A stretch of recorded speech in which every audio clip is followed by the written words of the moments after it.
Hello, hello. I'm maybe gonna try to keep a schedule for this. Maybe not. But we're back with our little sprout adventures. I will say I do like this change. Well, the question of how to put the Mad King's treasures to good use shows no sign of answering itself. Shall we be about it, Arnvold? I am at your beck and call, and I should be getting back to my own tasks. I'll organize a squad to head down into the ruins, and then start preparing for the big meeting. Oh, send Nanamo my regards, Hikaru. And ours too, if you please. We shall see you on your return.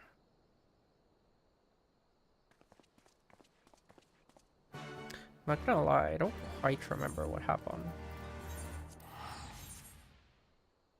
I don't quite remember what happened in the past. What was the last thing we did? I know we went to the dungeon and found a trove. The old Rick's little treasure trove. I don't remember what we did after that. There's a mob for killing Fordola. Raban dispersed that. I remember that.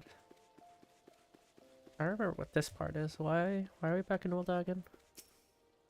Oh, I guess we'll... You're expected, my lady. Please proceed. We'll see.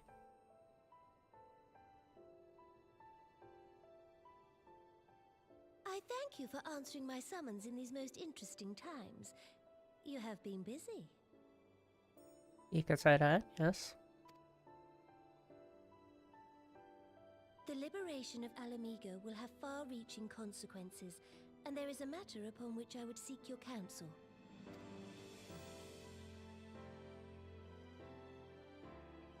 I speak of Rauban and his future. All know the tale of his rise from penniless refugee to member of the Syndicate and General of the Immortal Flames. Yet though he has come to call Uldar home, it will never be his homeland. He is a son of Alamigo.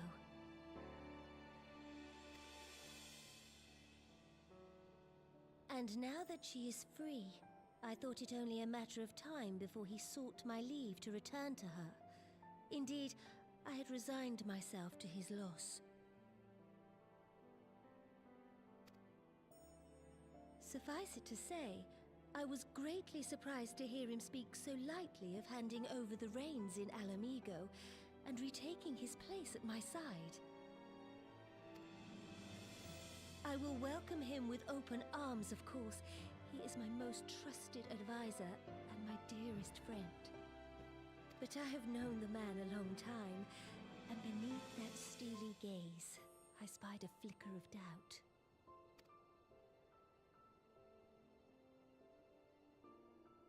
Whether Rauban chooses to remain in Uldar or return to Alamigo, I only wish that he do so with a heart unburdened by guilt or regret.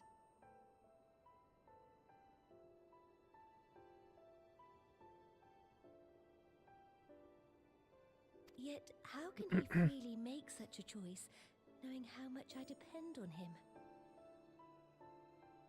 It is past time that I learned to discharge my duties as a sultana alone.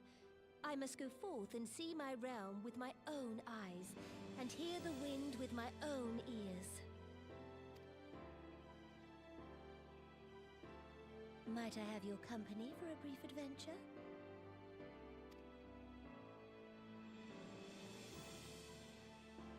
Wonderful. Allow me a moment to change into something a touch less conspicuous, and I will join you outside.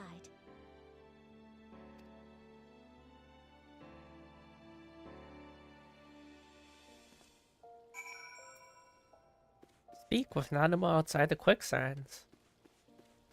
Oh.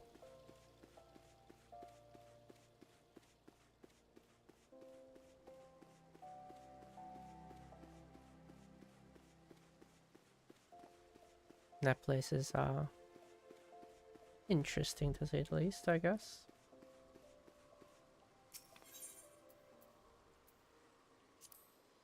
That's it.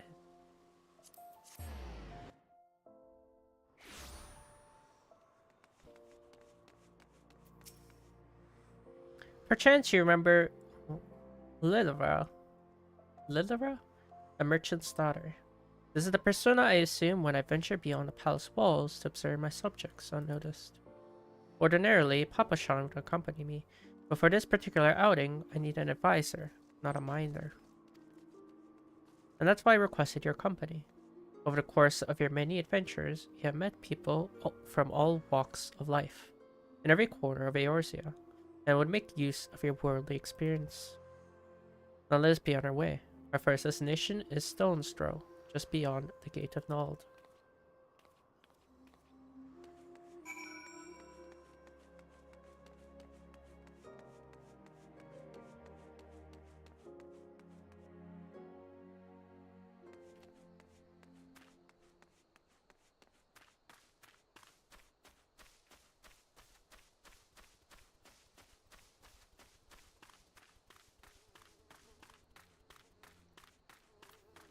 Why is there no music playing? Look upon this procession of tattered tents. These refugees camp in squalor, at the mercy of the elements and Thanalan's predators both. The city's mighty walls offer safety, but the streets overflow with people as it is. And unless blessed by the hand of Nalt himself, no refugee could ever hope to afford a dwelling in Ul'dah. 20 years have passed since the fall of Alamigo, and 5 since the calamity. Yet the plight of the poor has grown more desperate, not less. As Sultana, the blame falls upon me.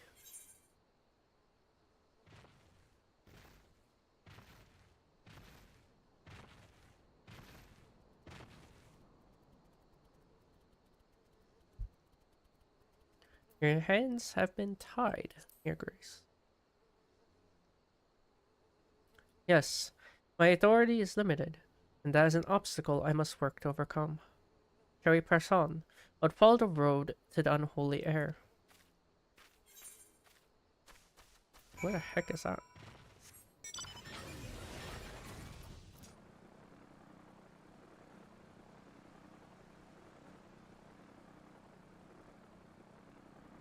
I mean, oh, it is named. Never mind. Sick. I don't even know where they're going. It's not even named.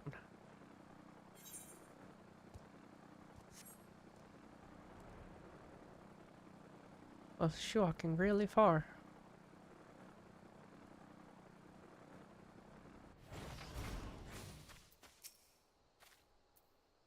It was here in this wholly unremarkable place that my mother and father met their doom. I was but a child at the time. My parents were returning from an inspection of our interests in eastern Thanalan when an untimely rock slide crushed their carriage. To this day, it is not certain if the incident was simple misfortune or an expertly planned assassination. Raban once offered to reopen the investigation and bring me the truth he assumed I must surely crave, but I refused. Even if my parents' death were orchestrated by the monitorists, we could only have brought their heirling to justice. The true villains, those who plotted to put me on the throne as a biddable puppet, were ever beyond our reach. Thus I planned to strip the merchants of their power and place our nation in the hands of the citizen, quite unaware of the consequences my actions would have for you and yours. I shudder to think how many goodly souls paid the price of my naivety. I am no longer a child reciting words of fruitless obedience, and I will not be used as a pawn in the monitor's damnable games. Forgive me my outbursts. You're one of the few people to whom I feel I can speak my mind. Come, let us return to Ul'dah and visit the Colosseum.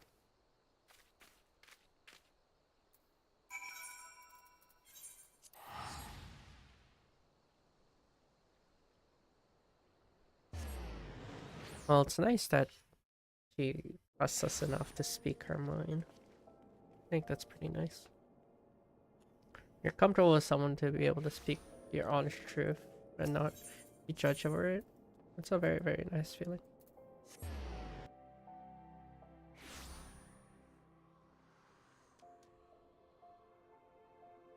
Damn it. I spilled water all over myself. I'll be right back. Just a moment. Should probably clean a bit.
Okay.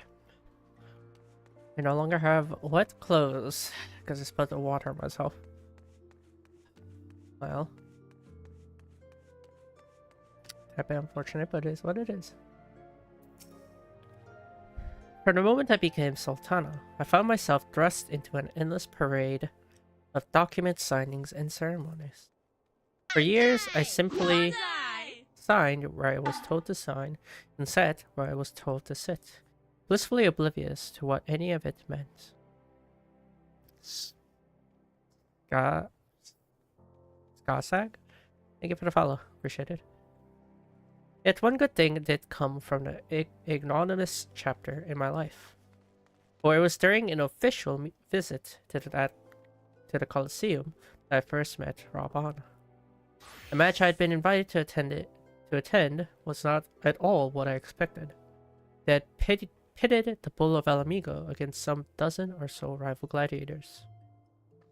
Blunkert though I was, I would not stand for so obvious an injustice, and demanded to see a fair fight, one man against another, and my royal wish was duly granted.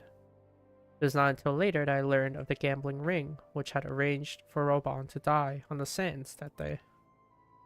Regardless, my intervention meant that Roban had but a single opponent to dispatch, which he duly did. And when he knelt before me to receive the winner's purse, he swore that he would one day offer me his blade in service. Surrounded as I was by liars and manipulators, I confess, I dismiss it as a pleasant piece of theater. As you know, Raban is a man of his word. Though it took him another 5 years of fighting on the blood sands, he amassed a fortune so great as to buy not only his freedom, but a seat on the syndicate. And then I had my blade.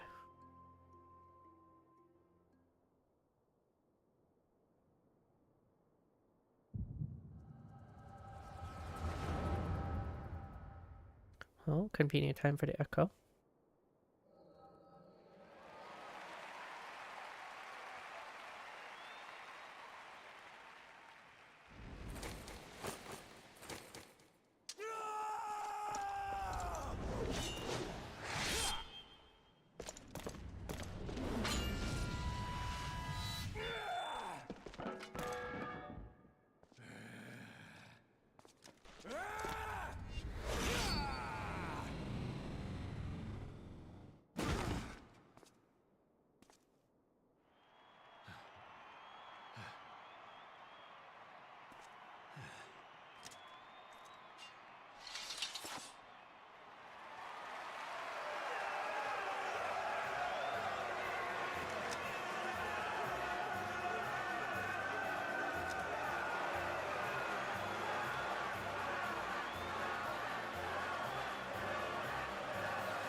mustn't! The danger is too great!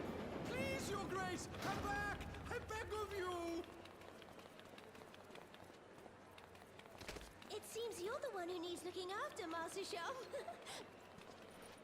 Rabon! Your grace,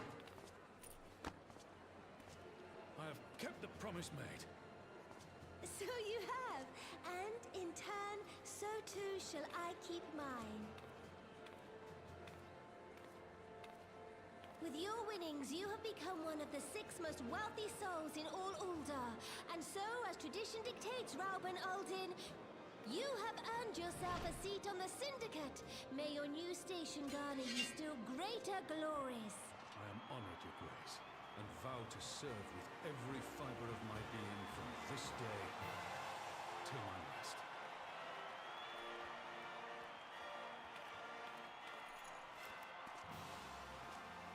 Long live the Sultana, and long live Uldar!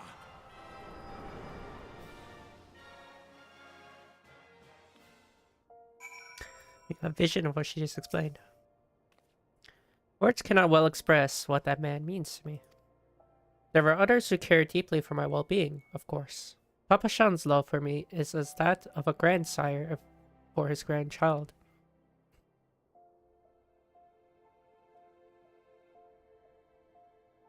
But upon matters of governance, I cannot turn to bodyguards and maidservants for counsel. Raban, with the authority of a syndicate position, was the first sword I could wield. It was the only edge which could cut the strings that bound me.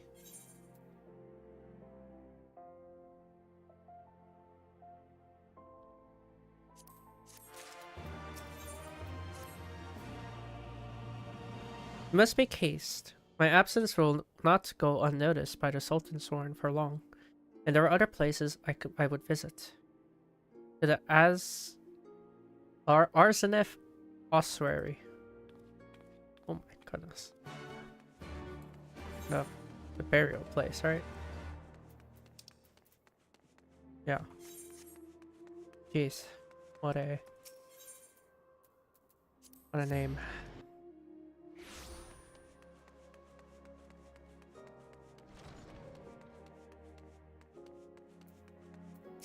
I guess the Thaumaturge Guild place. Similar enough. When the calamity threatened, Raban led the Alliance forces into battle on the plains of Cartano, and I remained here. I prayed with all my heart that Archon Louisoix would have the power to rouse the 12. Since that day, I have made a custom of visiting this shrine during each of my little excursions.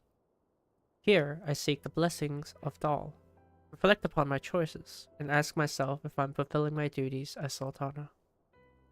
You are rarely celebrated as a champion because you have led the line in 100 battles for the good of Eorzea.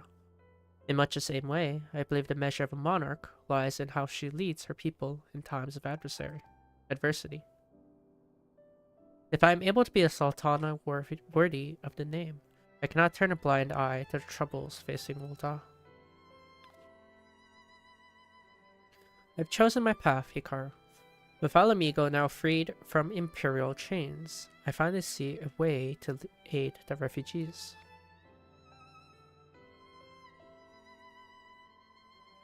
Already, many displaced Alamegans seek to begin the long trek home.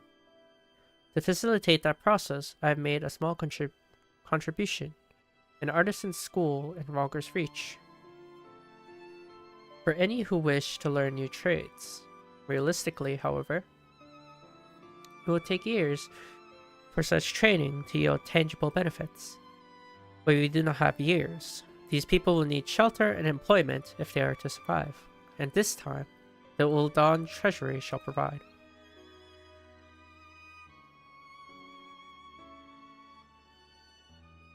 Precisely where and how to allocate the necessary funds is, of course, another question.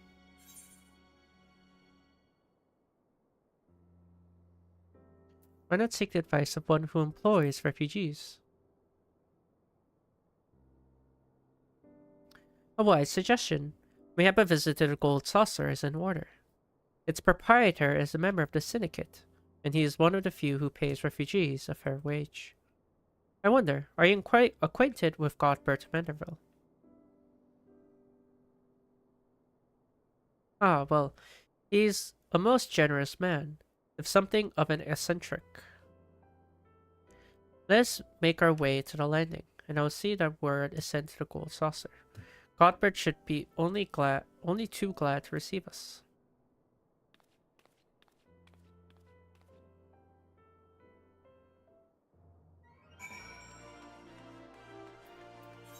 Which airship landing? Okay, it's an old so okay. Here.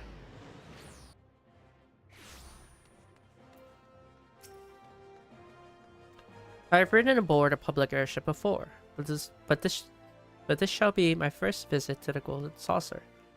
I must confess to some excitement. Thought we had to stay or be quick, but okay, it's fine. It's fine.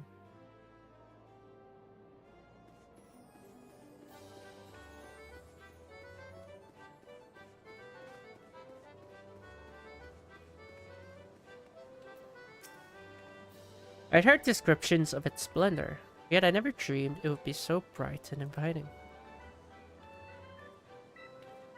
No, I couldn't possibly. You did not come here to fritter away the royal coin. Robert will be expecting us. Come, let us head directly to the lounge.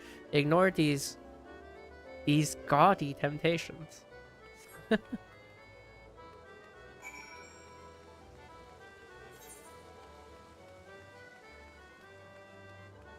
That's funny.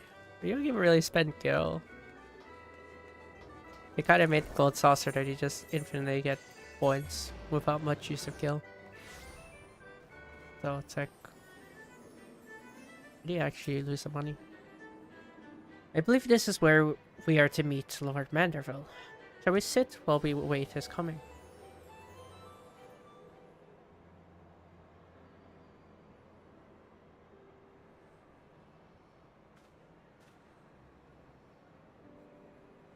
My apologies, Your Grace. I have kept you waiting. No apologies are needed, Godbert. My request was sudden, and you were kind to make yourself available at such short notice. When the Sultana herself comes calling, there is no important engagement.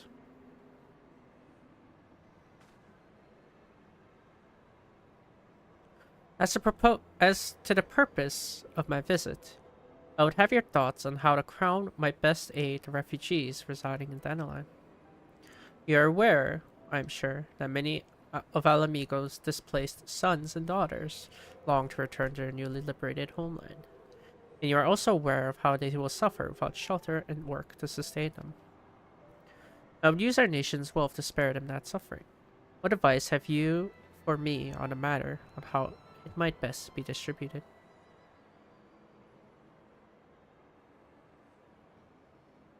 In usual circumstances of our meeting, and your Grace's choice of companion, which suggests to me a desire for an honest and unvarnished opinion, I shall give you one.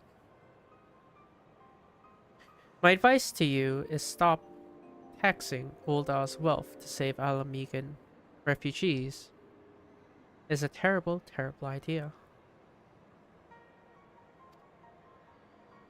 You oppose my proposition.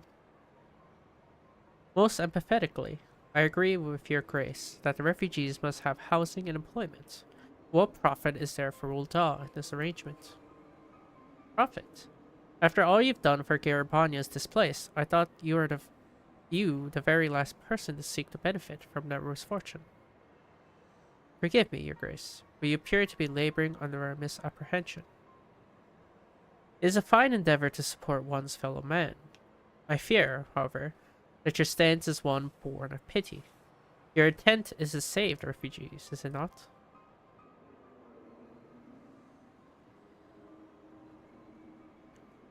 For all of our potential, we're indolent creatures by nature. If unconditional charity is all we know, then we begin to rely upon it, to expect it. And then we must consider Ulda's own poor and downtrodden. Should they hear of you spending the nation's coin, not to improve their lots, but to nurture the distant citizens of Alamigo, it is unlikely they will applaud your generosity.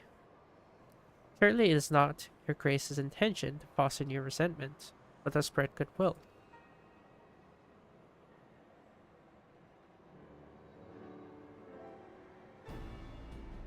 Indeed, then any support I pledge to refugees must promote self-sufficiency, whilst also serving the interests of the people of Volta.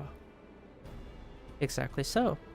Such arrangement will create a far more equitable relationship with returning Alamegans, even as it generates the revenue required to win the approval of your subjects.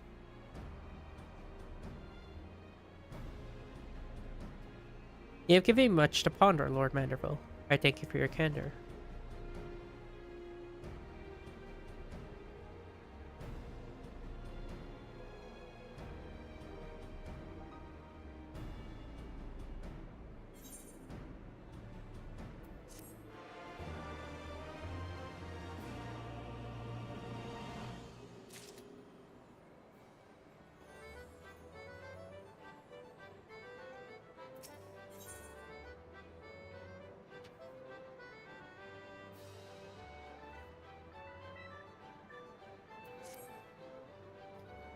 Profit. The thoughts never even crossed my mind. But standing about lamenting my naivety will not do anyone any good. You should consider my lesson learned and press on. Hikaru, are you perchance acquainted with any successful merchants? If my attempt at philanthropy is obliged to reap a profit, it would seem wise to consult someone with a knack for business.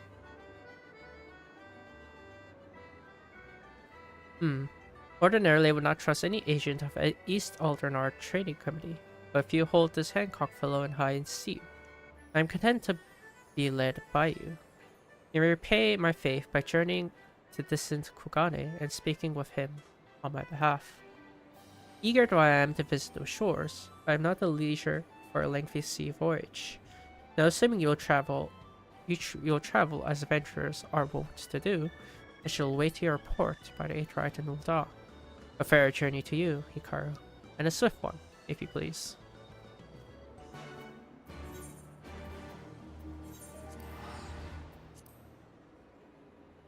Yeah, we'll just teleport.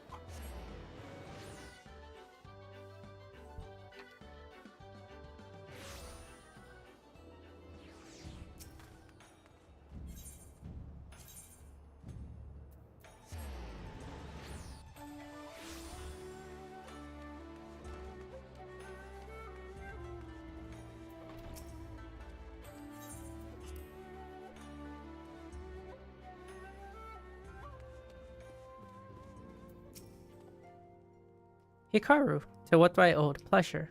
Or are you here on business? I beg your pardon. Your Grace the Sultana would have my opinion on how best to invest the wealth of Ul'dah. My dear Hikaru, I have you to thank for this recognition, I'm sure. And I'm flattered that you came to me. Truly flattered. But why settle for a lowly apprentice when you could have the master? Upon the matters of profit, there is no living soul better qualified to advise Her Grace than Chairman Lolorito, a man whose morning exertions are said to fill his garderobe with gold. I should be happy to arrange a meeting for you, say at the Scion's former headquarters in Danaline. The Waking Sands would seem a suitable neutral venue for negotiations, don't you think? Very well, Hikaru, and may your dealings prove fruitful.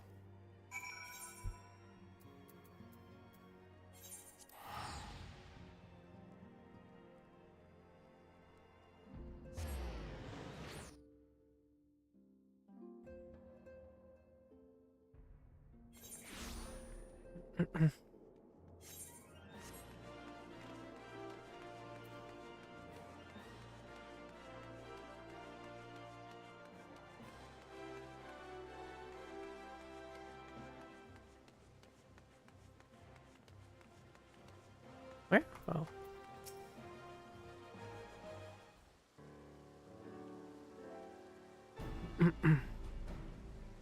Welcome back, Hikaru. Did your merchant friend have any useful advice to share? With Lolorito, and you agreed to this. I'm well aware of his standing in the field of business, but I'd hoped to keep the monitress at arm's length, and him in particular. Nay, I cannot live in fear of the man. I must learn how to treat with him if I am to rule Ul'dah effectively. Very well, I will meet with Lolorito.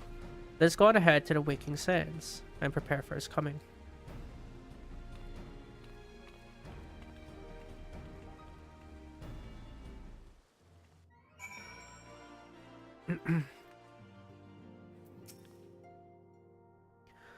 So this is where the Silence first congregated. I've heard many tales, but never had occasion to visit. To work then. The hour of the meeting draws near, and we'll gather my thoughts. Pray see to it that we have the appointed room to ourselves.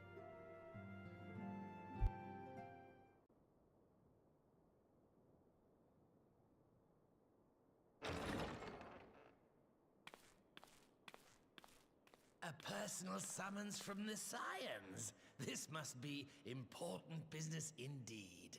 Though, if it concerns anything so underhand as an assassination, I fear I can be of little help.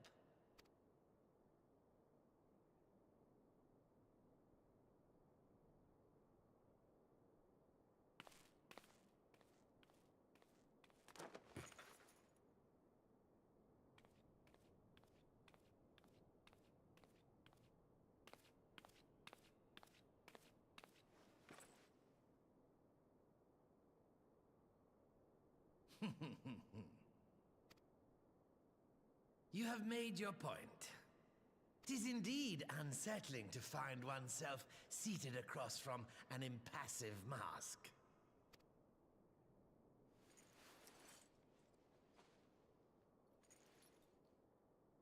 There, would this better please your grace? Or should I address you as Lady Lilira?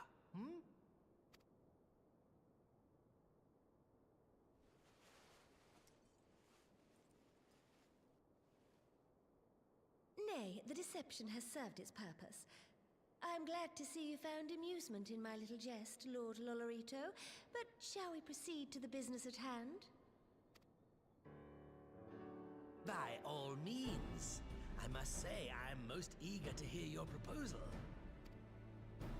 Simply put, I would aid the refugees camped in Thanalan in their efforts to return to Alamigo. The reparations you paid in the wake of your earlier misdemeanors will be used to fund the endeavor, together with the fortune seized from the late Teleji Adeleji's estate. But this plan is not intended to benefit the displaced alone. I would make of this an investment which shall enrich Ul'dah and Alamigo both. And who better to consult on matters of profit than the wealthiest man in all of Thanalan? I beseech you then, Lord Lolorito, share with us your mercantile wisdom. Ah, 'twould seem your grace has matured beyond acts of earnest yet misplaced charity. Pray tell me more.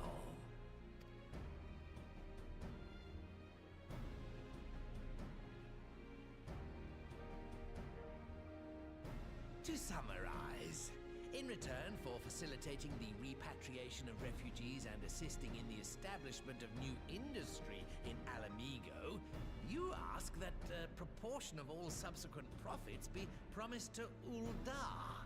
Huh, I am impressed, Your Grace. 'Tis an elegant solution, albeit one lacking certain crucial details, specifically which industry and where.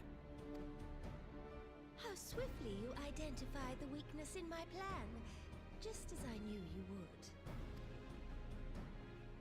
Your travels have taken you across the length and breadth of Gir Abania, and you know the land far better than I. Which of the settlements you visited would best provide a home for our refugees? Which has the greatest potential to flourish, given the appropriate investment? The Salt City thing.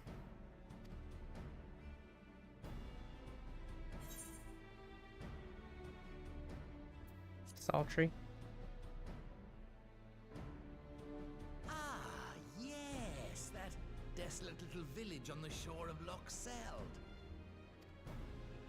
I know the Sultry and its products well. The Imperial invasion brought an end to their more widespread distribution, much to the dismay of many a wealthy gourmand, myself included.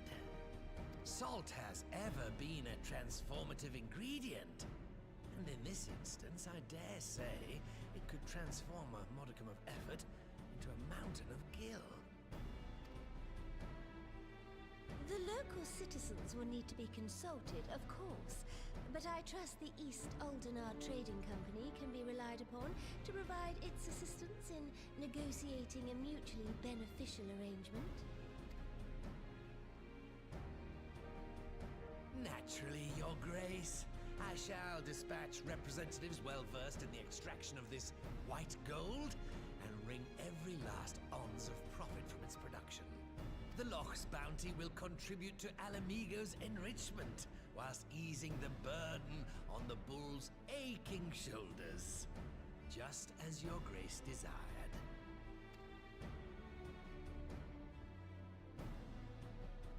A deal is struck then.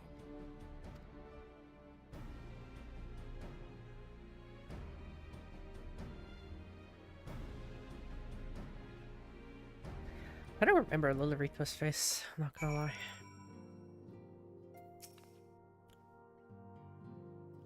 I fear it will be many years before I feel comfortable taking part in such negotiations. But I shall not complain. We piqued Lilirito's interest and secured his invaluable expertise. Thank you, Hikaru. I could not have done it without you.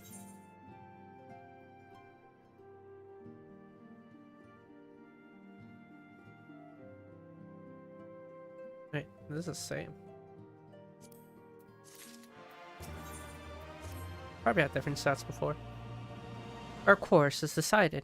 I shall return to the palace and have my ministers begin work on implementing the particulars of the plan. If I could prevail upon you one more time, Hikaru, I would ask that you convey the details of our negotiations to Commander Hext on your return to Alamigo. My thanks again. Together, we have laid the groundwork for an endeavor which promises to benefit the people of Alamigo and Ul'dah both.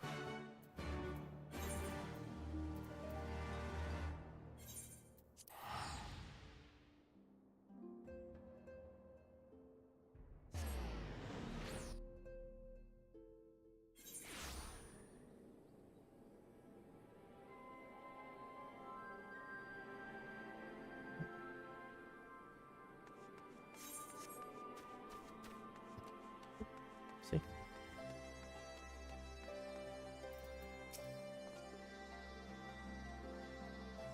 Welcome back, Hikaru. How was your audience with the Sultana? We'll be telling that later. In your absence, I've kept myself busy cataloging the riches of the Mad King's trove and calculating its worth in gil. I have some way to go, but the figure is already quite staggering. Oh, greetings, Hikaru. I'm actually in the middle of reporting to the commander here, so... Oh, well, have fun. Not even listening to you.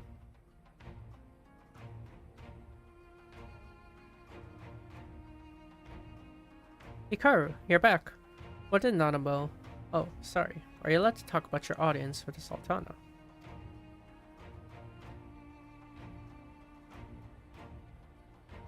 So, Raban says he's going to return to Ul'dah, but she isn't sure he wants to. That was something we don't know, but I'm pleased to hear that she's committed to helping our refugees come home. And this plan to revitalize the Sultry does make a lot of sense. Quite how you convince her to seek Lord Rito's help is another question. After all that has happened, he is the very last person I would expect her to turn to for advice. On a more practical note, at least, assuming the interim government elects to accept Ul'dah's proposal, I have one caveat I should like you to include in the bargain. Alamigo must be permitted to cover a portion of the investments. We have a fortune at our disposal, after all, and allowing Ul'dah to provide the entirety of the capital will afford Lilirito too much control. Honestly, Afano, it's like Kugan, it never happened. What exactly does the ruthless profiteer have to do to earn your trust? But yes, you do make a good point. First things first, though, we need to discuss the proposal with the Saltry's residents. Whiskar, how do you fancy explaining this autonomous plan to your grandfather? I'd like to hear what Watts thinks of the idea before agreeing to anything. Right away, Commander. Would you mind coming along, Hikaru? I might need you to fill in the details. And I shall come as well. Should Watts wish to discuss figures, my knowledge of the nation's finances may prove useful.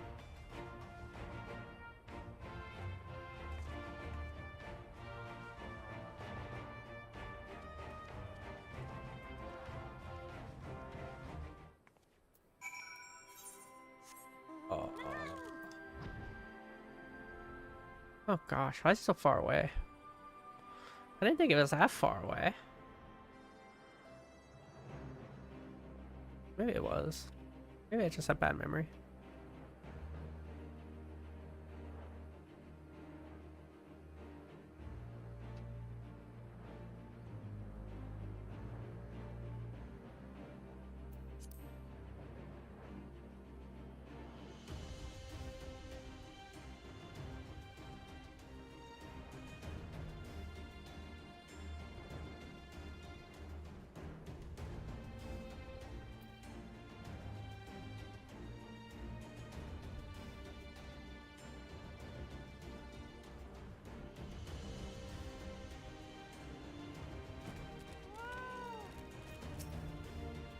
What manner of mischief brings you youngins to Old Watt this time, eh?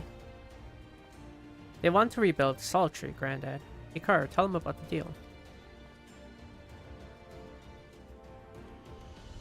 Well, bugger me. We never had the coin or the hands to put this place back to how it was, but sounds like that's about to change. There's just one small wrinkle in your plan. Does it account for all the nasties queuing up to eat anyone who goes near the shore? The king used to send soldiers to call the buggers, but the Imperials weren't about to help the likes of us. Don't worry, Grandad. We'll take care of all that. Commander Hex had been talking about starting up regular patrols. I'm sure she'd assign me to the lock if I asked. I'd appreciate that, Whisker. My lad. Truly I would. So does it mean you've gotten better with that blade of yours? I've been training, aye, but mostly to kill Imperials. You've some experience hunting monsters, don't you, Hikaru? You could cast an eye over a few of the local beasties and teach me how to deal with them. Let's not waste any time then. I'll see you by the lock. While sure busy attending to the local fauna, I shall have Master Watt explain to me exactly what is required to restore Saltry to its former glory. Good hunting.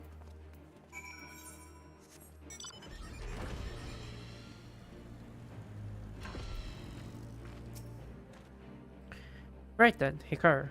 I've got a spyglass here you can use to take a closer look at these pests. Once you've got their measure, you can tell me what to do, and we'll see how well I get on.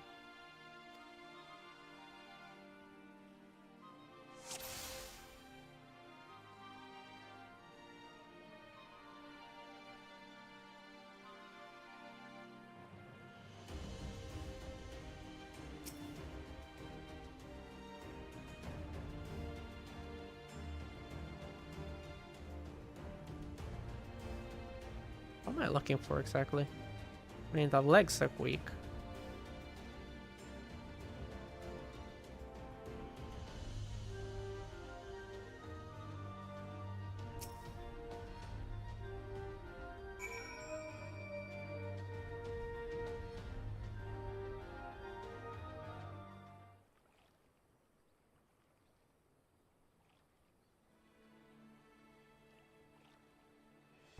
The Yabby's entire body is protected by a hard carapace, but the underside of the head looks soft and vulnerable. Oh, looks like you found a Yabby. They say hitting their shells like smacking smacking a rock. Any suggestions? Give it a soft underside of the head.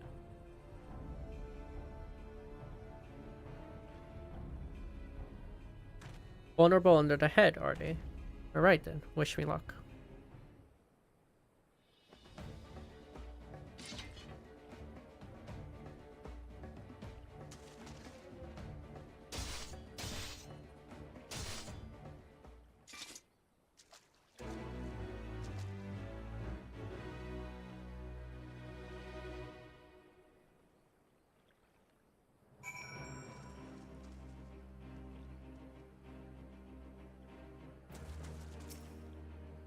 Thanks, Hikaru. I did just as you told me, and the wavekin went down like a sack of potatoes. Let's find something else.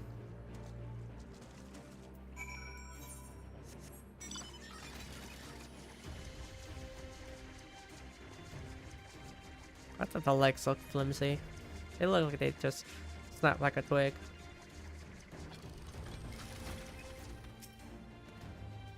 I think I can handle the yabbies now, so we should try something different. What else is out there? I don't know. What else is out there? That's a good question. Poke its eyes out. That's the only thing you really have.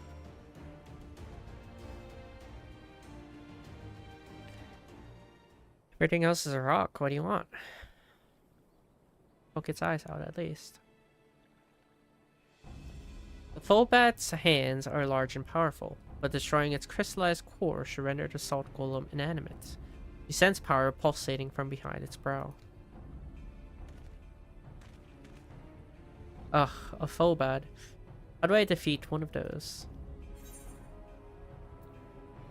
Destroy the core within its brow. Inside its head, is it? I'll try to stab it between the eyes then.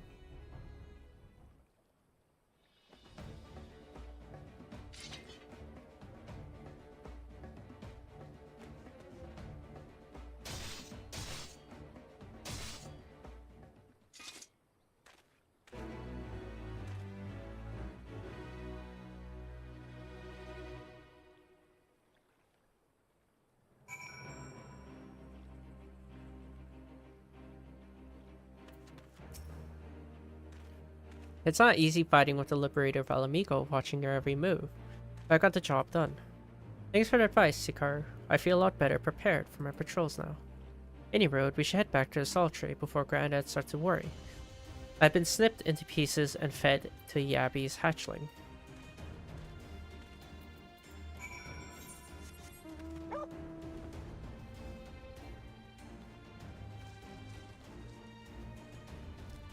I mean, I wouldn't let you just get killed by Yabby. That seems a bit inhumane. I see you returned in one piece. Dealt with those beasties then, did you? I fought them myself after a bit of instruction from Hikaru here. Once I've shared what I've learned with the others, we should have no trouble keeping the shoreline clear.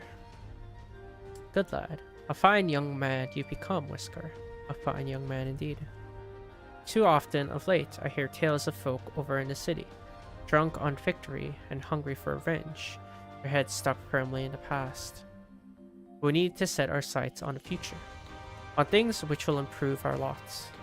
Things like getting the salt tree ready to welcome our long-lost countrymen.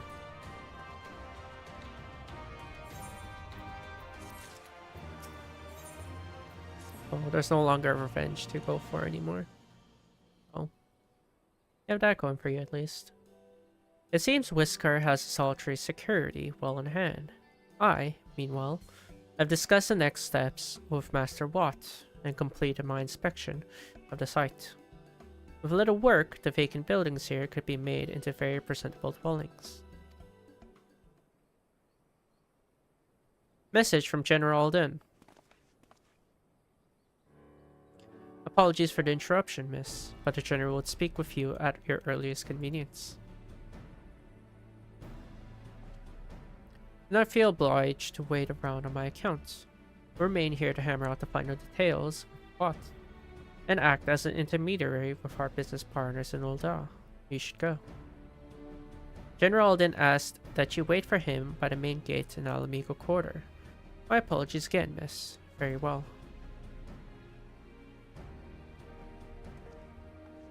Bye-bye.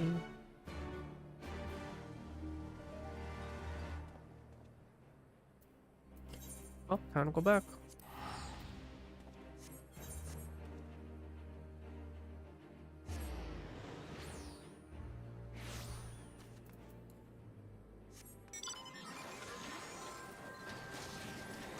Oh.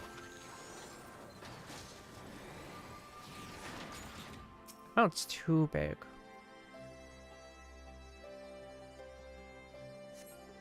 Way too big.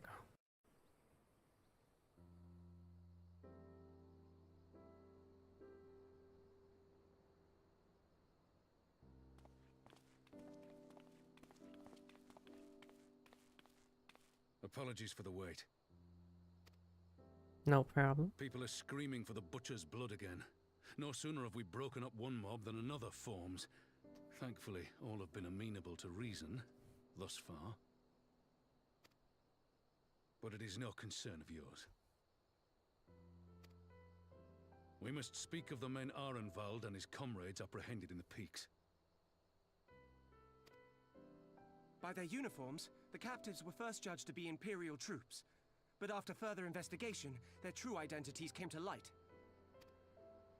I dare say you remember Yuyuhasi and Laurentius, the fugitives who conspired with Captain Ilbert in the Crystal Brave's betrayal. Yes. Aye, well, it would seem they followed him all the way to the wall. It was they who orchestrated the slaughter of the resistance fighters prior to the Griffin's infernal ritual. Were it in your hands, how would you punish these men?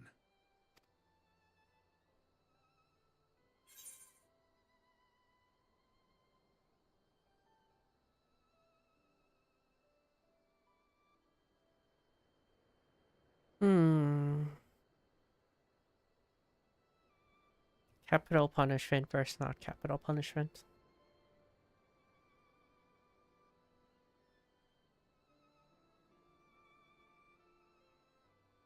This one's a bit hard. Because there's no denying that they killed many, many people. But then violence, capital punishment like that doesn't always end up good. Any sort of history. So I'll say execution's not the answer. As much as that would be satisfying the first one. But history is proven over and over You would again. spare these animals. Yours is a more merciful brand of justice than mine. Because history has proven over and over again that capital punishment like that just ends up becoming a corruptible power for those who dish out the punishment. It's just a messy thing overall. In any event, I thank you for your honesty. When the time comes for the Alliance to pass judgment, I'll see that your opinion is heard. Well, that concludes our business here. But there is more I would say. Walk with me.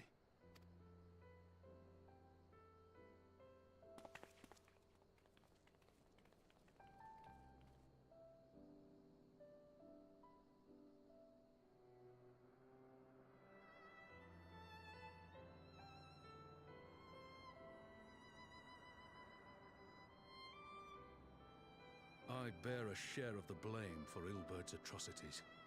Had I openly supported the cause of Alamigan liberation, he might not have felt driven to do what he did.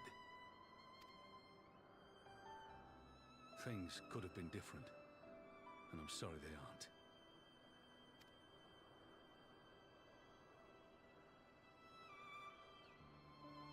But even after all that has happened, my homeland is free. With the Scions and the Alliance at their side, my countrymen have reclaimed what many thought lost forever. Under her new leadership, I have every confidence that Alamigo will emerge from the shadow of the Empire and rise once more to greatness. Which means my work here is done. Soon I will return to Uldar and take my place at the Sultana's side. Father... I'll not deny there's a part of me that wants to stay. The same part that contemplated renouncing my rank and joining you as a wandering sellsword.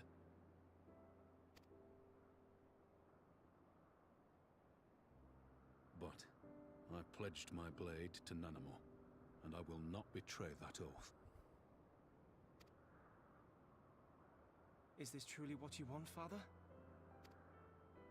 It is. Ever has my sword been hers to command, and ever shall it remain.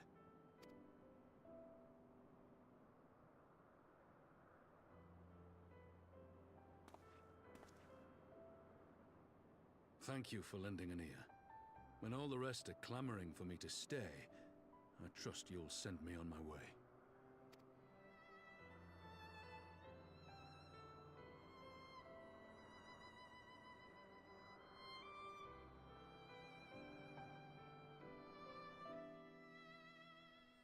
He truly is oathbound. Always wanted to be. I was just on my way to Sultry. It's okay, I saw you. That took longer than I intended, but at least you know where I stand. Now that's settled. Arnvold, what news? We have a problem, sir. A group of Ananta has arrived at the main gates. I don't mean the Vira. These are Kalyana, the ones that summon the Primal. They're insisting they should be allowed to attend the council. Elise is trying to reason with them, but she may need help.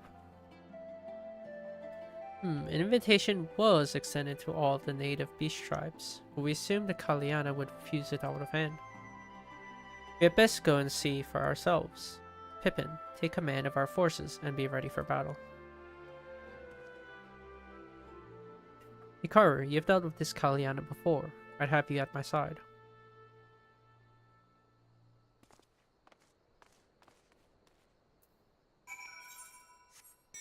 Holy, that's far. Oh, I didn't think they'd be that far.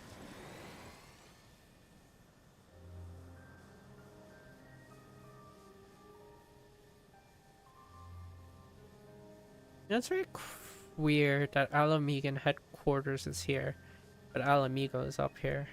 It's so weird.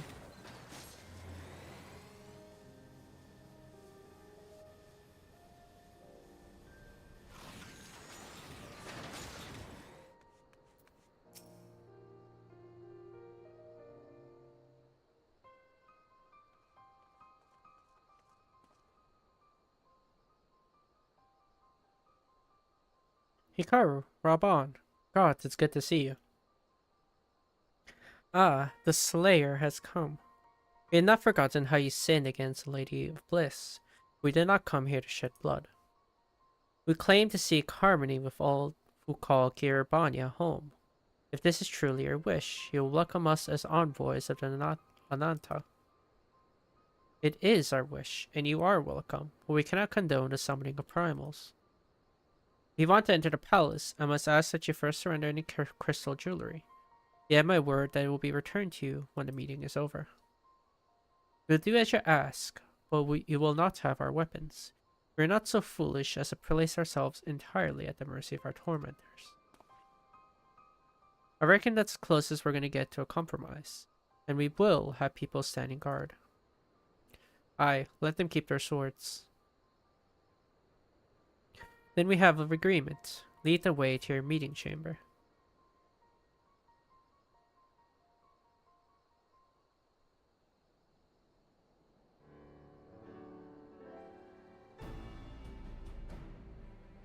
Why do I have a feeling we've welcomed a Viper into our midst?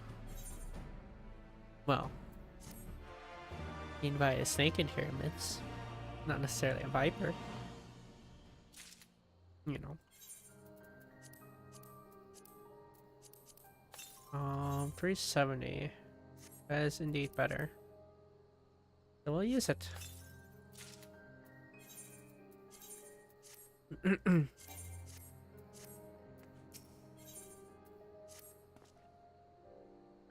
This Kalyana elder's intentions seem at odds with all we know of her tribe. What think you, Hikaru? Enthralled cannot be trusted. Aye, it is said that once a creature has fallen under the sway of a primal, there is no salvation. I strongly doubt the Kalyana have suddenly broken free of Lakshmi's will. Whatever the truth, I would take no chances. The guard must be strengthened, ideally with people who know a thing or two about primals. Can we rely on the silence? I'll round up our comrades and send them to the Alamegan quarter. You can go on ahead if you like, Hikaru.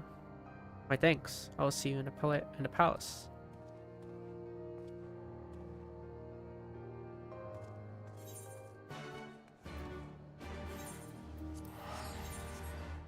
Oh, I remember this one.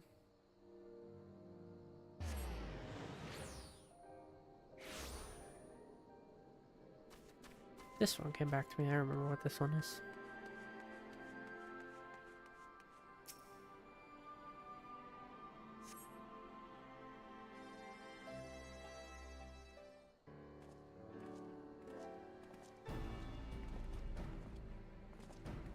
Hikaru, I brought reinforcements.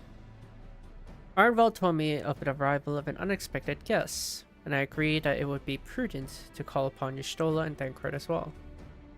One could never be too careful when dealing with the enthralled.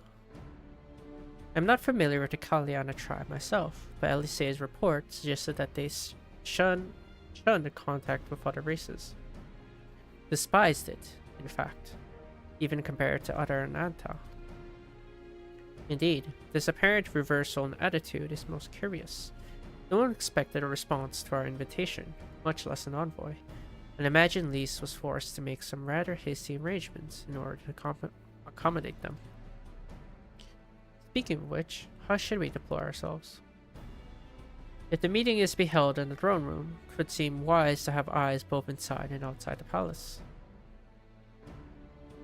Y'shtola and I can stand guard without. That leaves 3 of you to keep watch over proceedings in the throne room itself.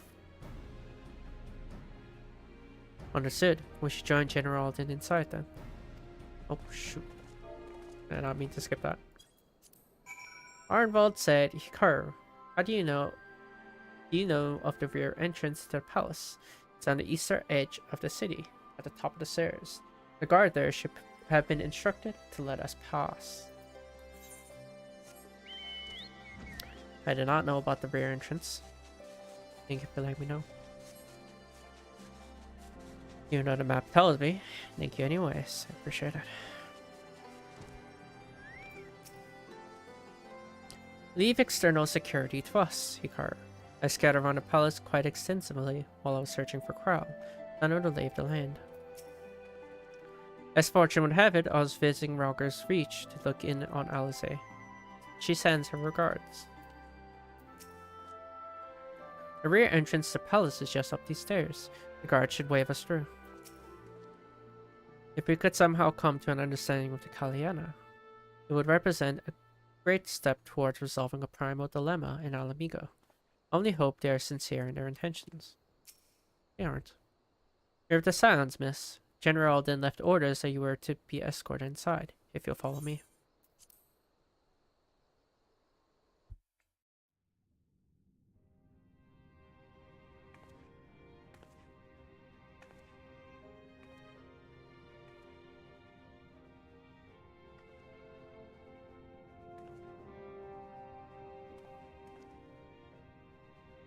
Who's the... I don't know who the little one is. I don't think I've ever seen that one. Thank you all for coming. I am Lise Hext, and I speak for the Resistance. Among you are village elders, refugee leaders, envoys from the Ananta and the Kikern. Oh, it's Kikern. You've come from every corner of Girabania to help decide the future of Alamigo. But before that, I want to ask you a question. What was the first thing you noticed when you came in?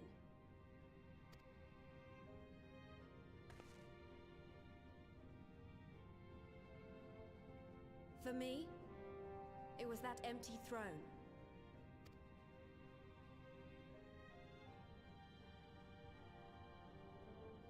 It has no one to sit on it now. No viceroy, no king. Would any of you like to take their place? Or should someone else sit there?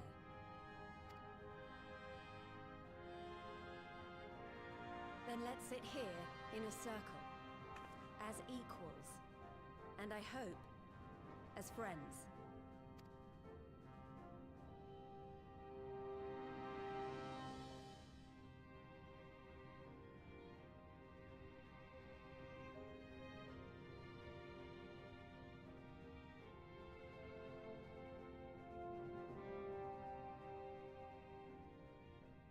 Expertly done.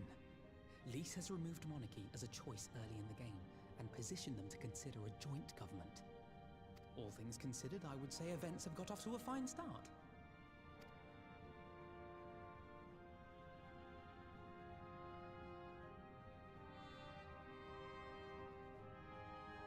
And that is Alagana's stance on the matter. Thank you, Ragenfred. Another vote in favor. Next, let's hear from Shanti of the Kaliana. Tell us, how do your people feel about the idea of a republic?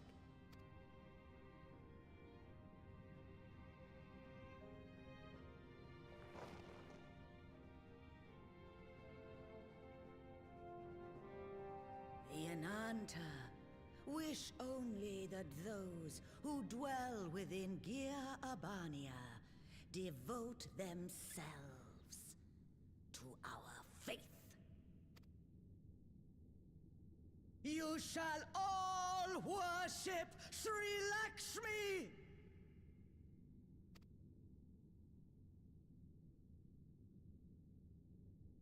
Lady of Bliss, grace us once more with your beauteous visage!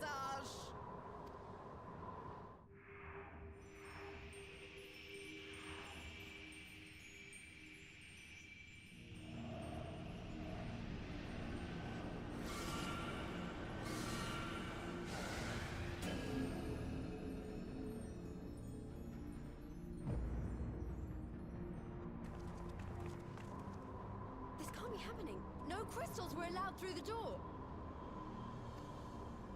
We can worry about the how of it later. We need to evacuate these people right now, or the Primal will make thralls of them all. It's up to us.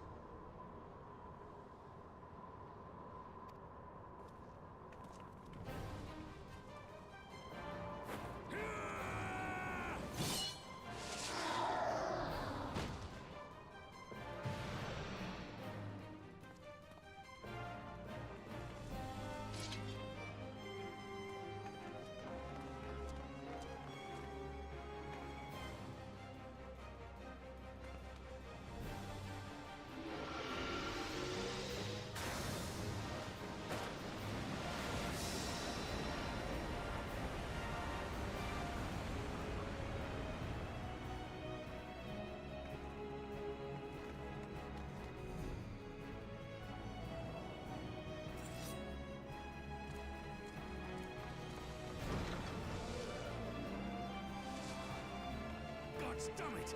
The guards were already turned! Fools!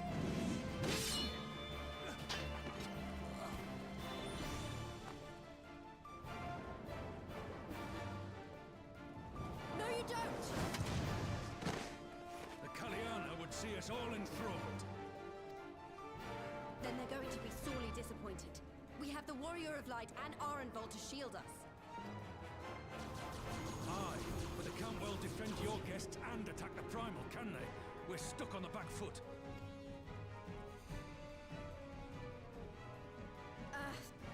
All right, I think I have an idea. Keep these people safe, General. I'll be back as soon as I can.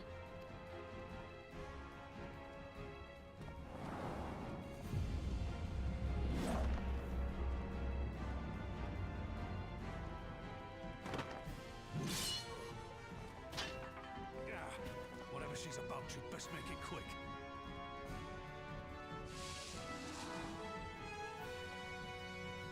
Come then. Who will be next to die on my steel?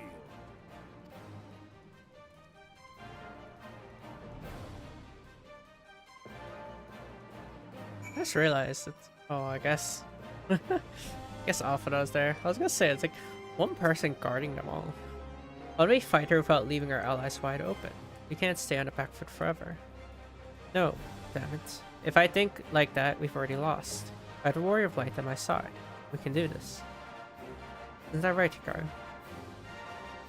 Use it to the action deflect to dissipate Aether Spears, locks to releases during the battle. Be warned that allowing an ally to be enthralled by an Aether Spear will result in failure.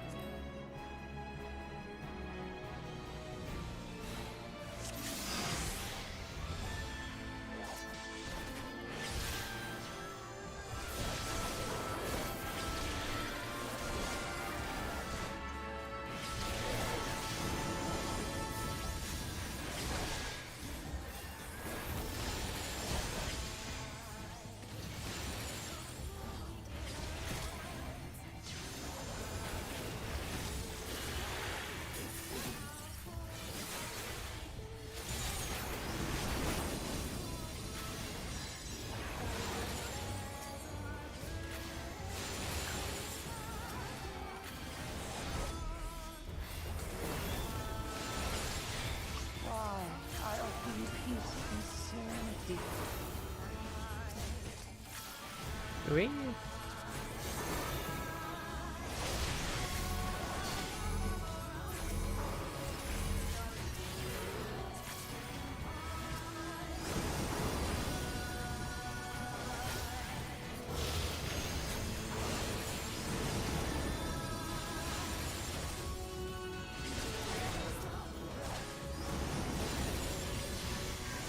Wow.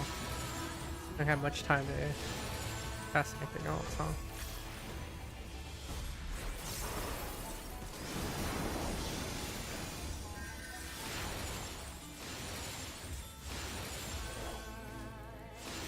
Goodness.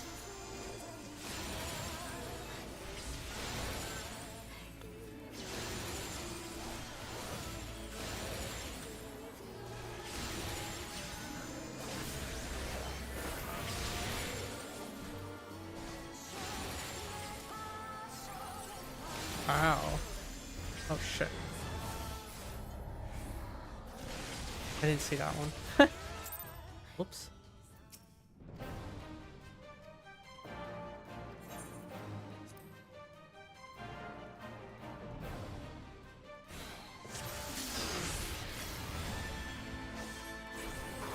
I don't know why the action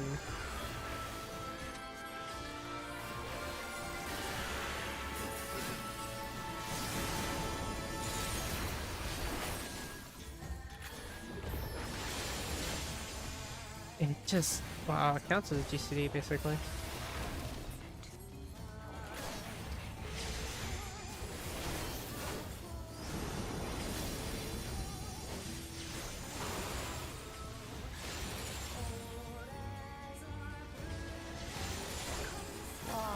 I offer you peace and serenity.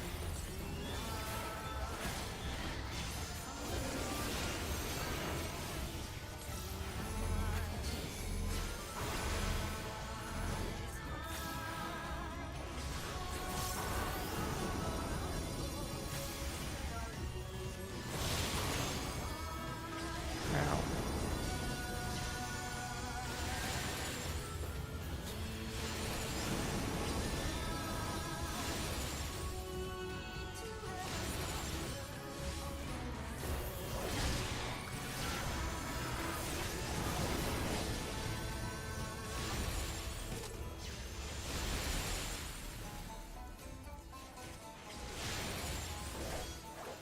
Yeah, that arm will take some of them. I'm wasting my time going around.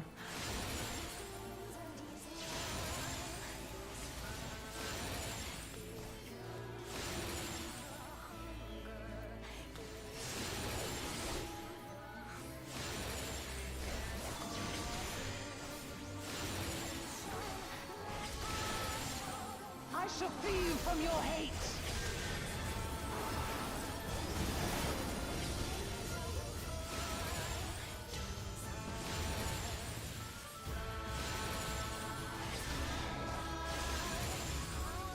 There's so many. There's so many.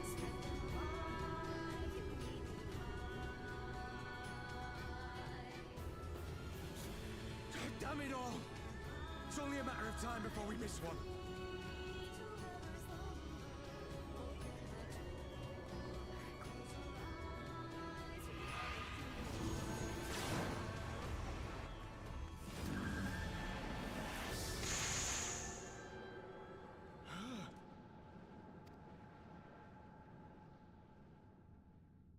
What of it? Do you want to kill this thing or not?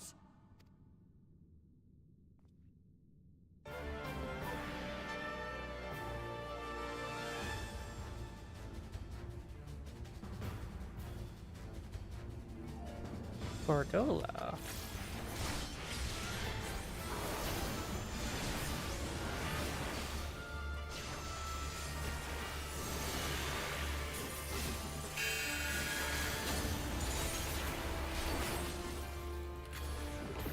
Yo, yo, yo, yo, why are you coming to me?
Alright, Alpha.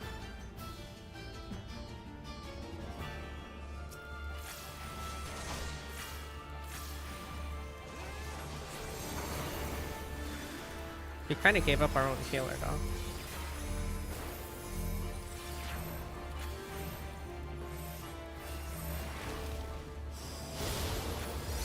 I don't know if that's the wisest move.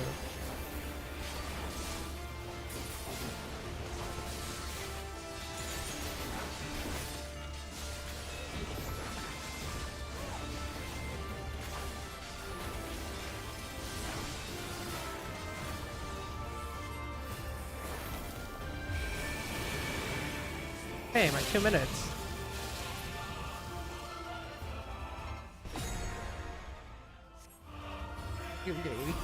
She ruined my 2 minutes. I'm annoyed.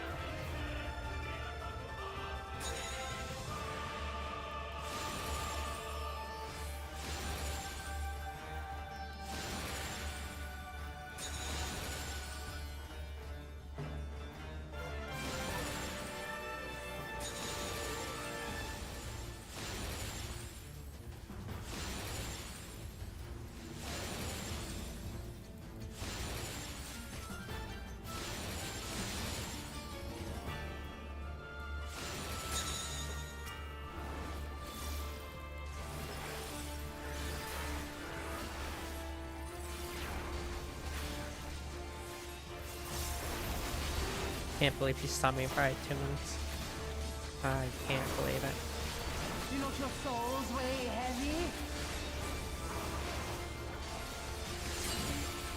Oh, you press that one.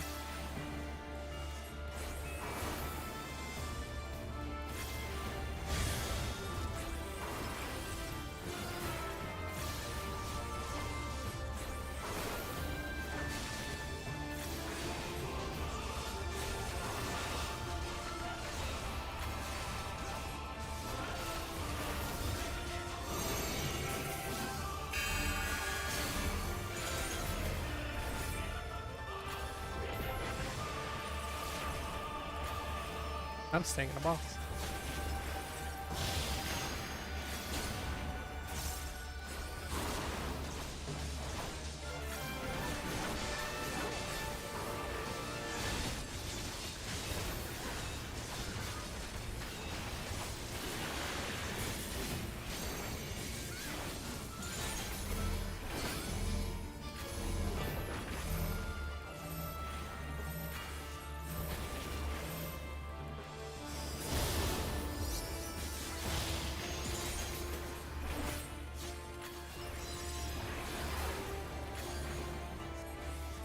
Who's healing us? I was paying attention. Who's healing us?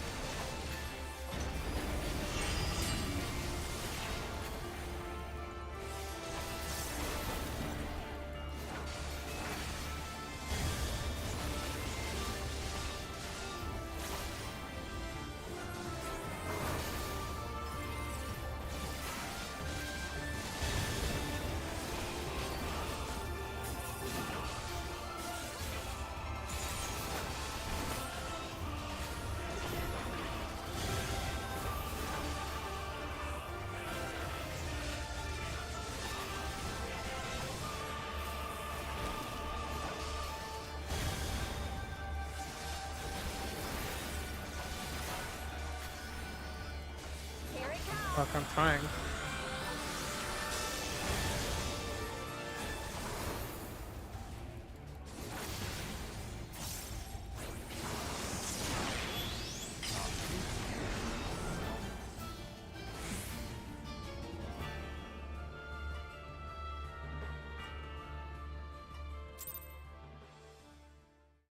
Like, if I could limit break like that, I would. Can't.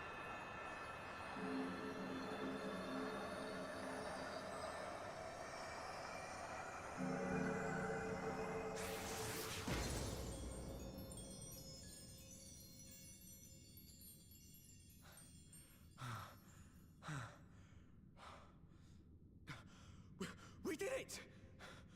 We beat her!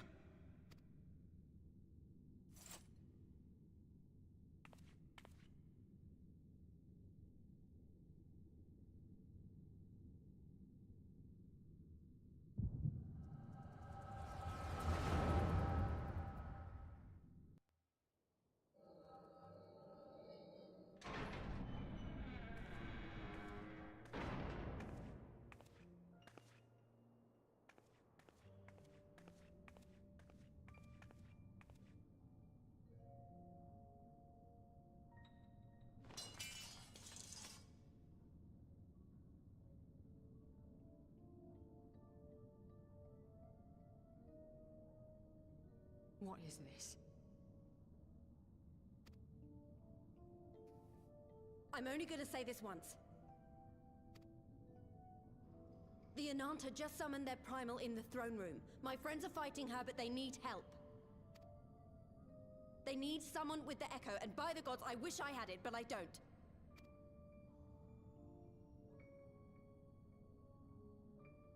I told you before that you still had time, but things have changed. I need your answer now. You can end it like Xenos, or you can fight for Alamigo. Your choice.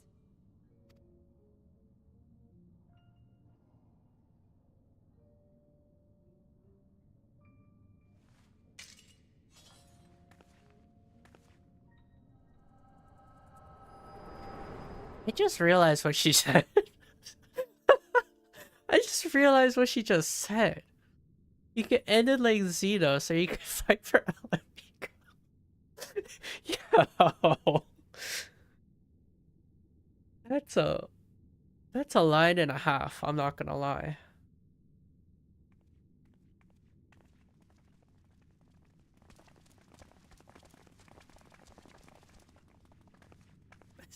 I still can't believe she said that. 7 hells. It's her, the butcher.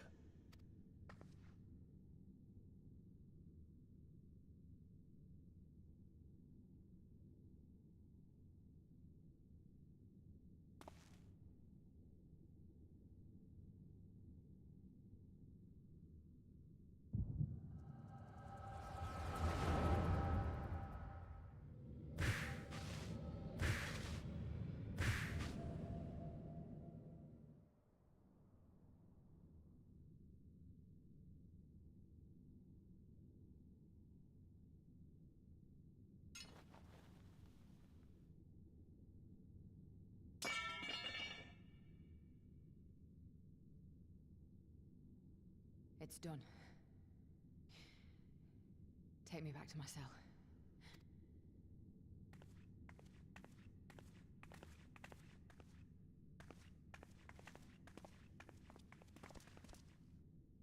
You are not forgiven.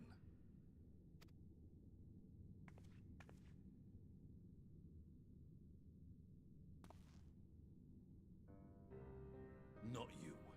You I will never forgive.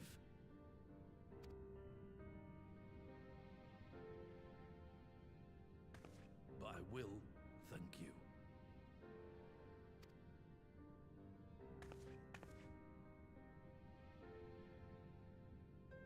For standing against a primal and saving us from servitude.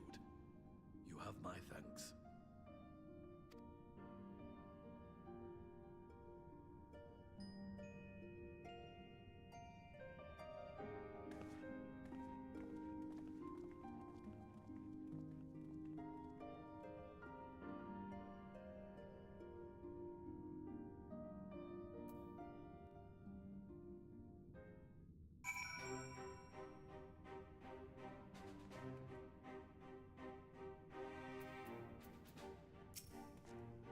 That was unlike any bed I've ever seen. I'm not entirely sure how I survived it, to be honest.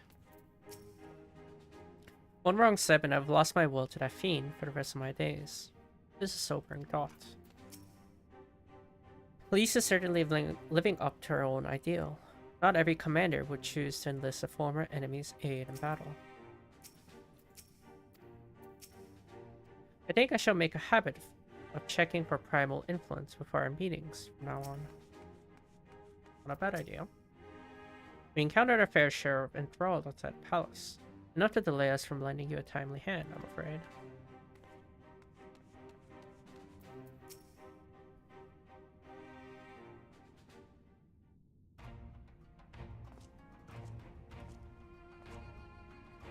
Well thought, Hikar Arnwald. That was a near thing. Aye, our stand against Kaliana would have been brief indeed, had you not volunteered for guard duty. We'd be enthralled as surely as our sentries were. They must have planned this far in advance. Security was my responsibility, and I know how dangerous primals can be. I should have... Ah, it's my fault. My stupid mistake. Nay, lass, we were all caught unawares. We will take this as a lesson and watch our own more carefully in the future.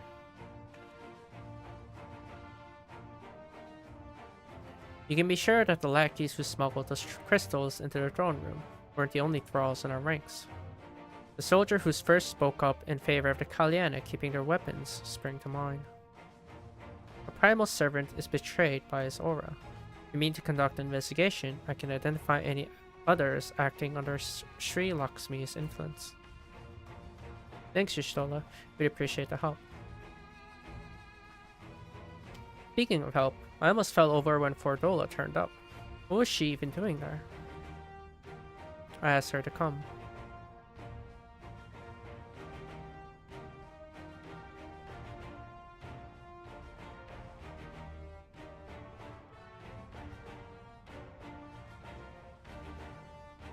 Well, that explains it then. It's sad, but Ragnfrid was right. Her victims will never forgive her for what she's done. But I would think Fordola picked up that sword looking for forgiveness. She wanted to fight for her own country. They say the world in which Fordola grew up is partly to blame for what she became, and as an Alamegan, I feel responsible for improving that world. We can't ignore what's happening right now. We have to show people a better way than vengeance, or risk giving birth to a new generation of skulls. I know it's idealistic, but I want to help people to let go of their old grievances and make peace with each other. And I'll hold 1,000 meetings and talk till I'm blue in the face, if that's what it takes. This is a long and arduous path you have chosen, but one well worth walking. Rest assured that I will do what I can to help you reach your destination. Thank you all for now. The first step will be to get our representatives back in the throne room. They're a little shaken, but not one of them seemed ready to run. We're all determined to finish what we started. I will see that you're not interrupted. Karu, you and the Scions are to stand down. Get some rest. You've earned it.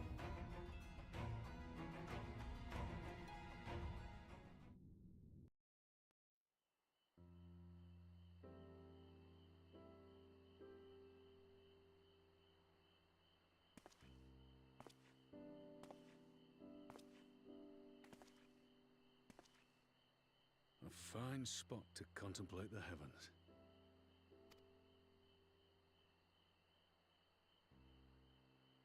The meeting is over. The envoys have chosen to instate a government model on Ishgard's House of Commons, a ruling body of representatives elected by the people.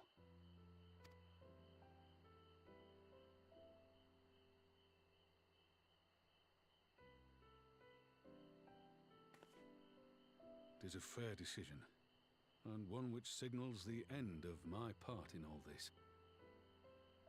But I would gaze upon Girabania's stars one last time before I leave.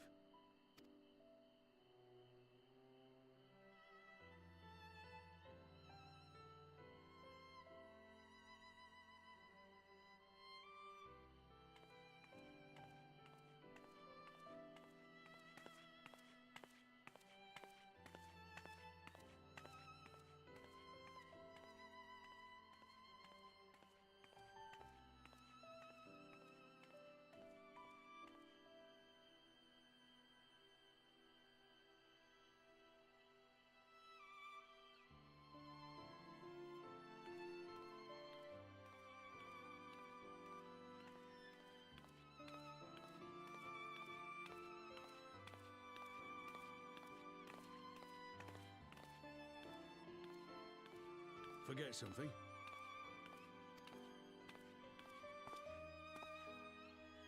Your Grace, there was no word.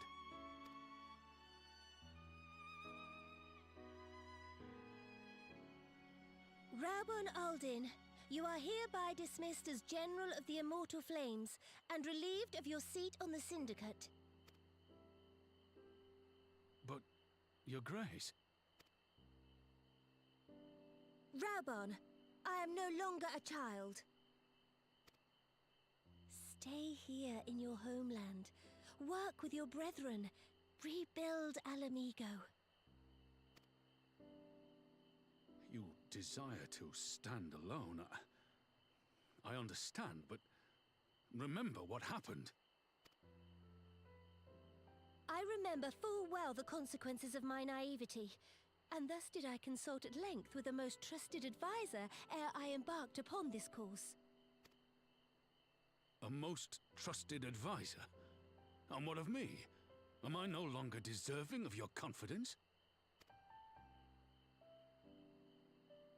What trust can there be between us when you withhold the truth from me? Did you think me oblivious to the anguish in your eyes when you spoke of returning to Uldar?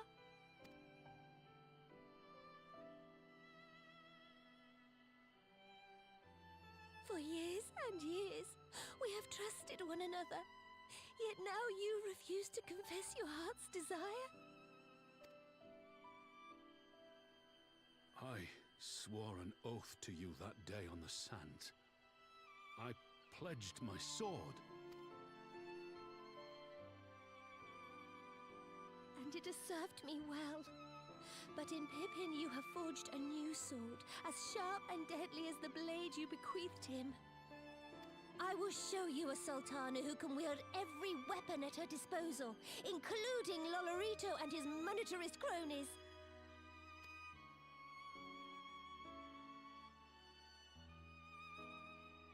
So follow your heart, please. You are home. You are free.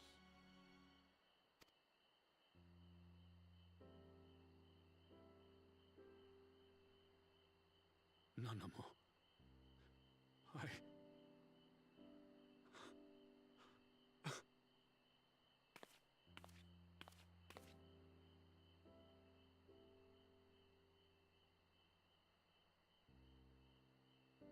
Smile for me, Raubarn. I would have this parting be a joyous one.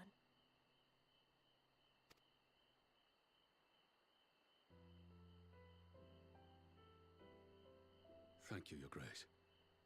It has been an honor to serve you and Uldar. Tomorrow you will serve Alamigo and fight for the good of all Eorzea. Am I understood? Yes, Your Grace.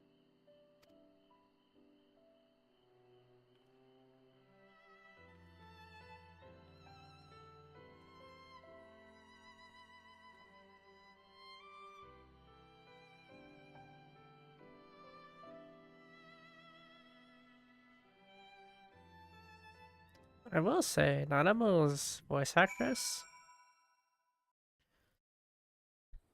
really good. She does a very good job at conveying sadness. I don't even know what to say, what emotion that is, but she does a very good job.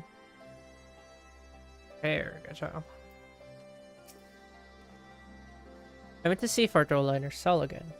She did turn the tide of the battle after all, when I thought it was only right to thank her. But she wouldn't listen. Said she neither wanted nor needed my gratitude, and I should go away. I don't know if I'll ever understand her.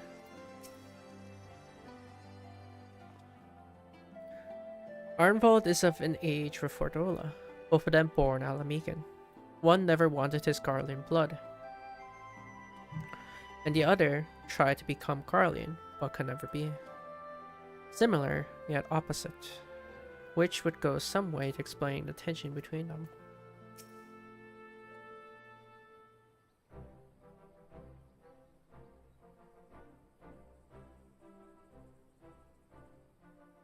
Thanks for shielding us from Lakshmi, you two.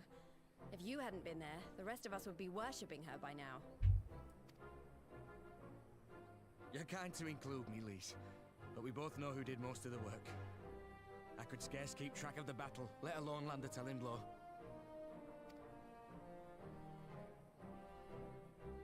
No shame in admitting it. The Warrior of Light has put far better men than me in the shade.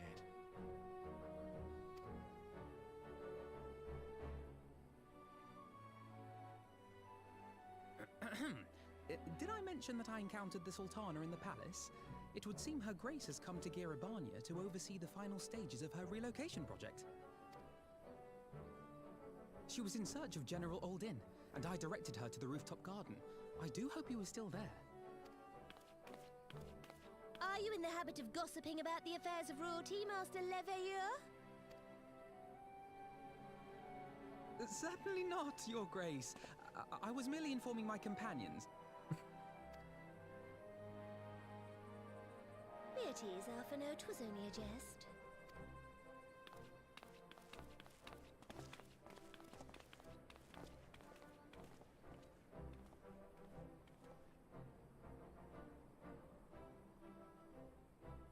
But I must yield the floor to Raubarn. He has an important announcement to make.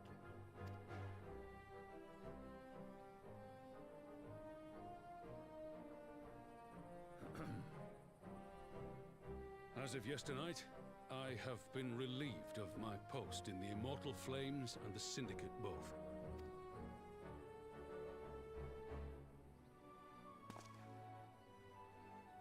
I shall be assuming my father's duties. And may I say that Tizona has never felt heavier upon my back.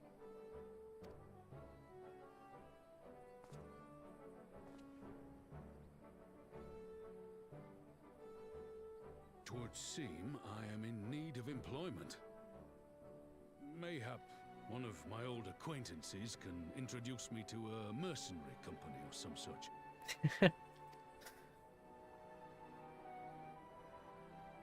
You may be getting on in years, father, but you'd struggle to find a band of sellswords who wouldn't snap your hand off. Your remaining hand. That's funny.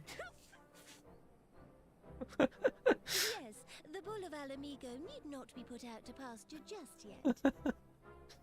Oh, they're just teasing him. That's so funny.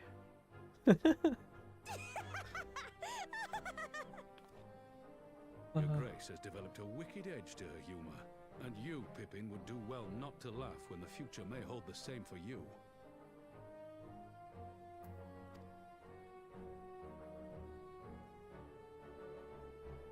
So, does this mean you're staying?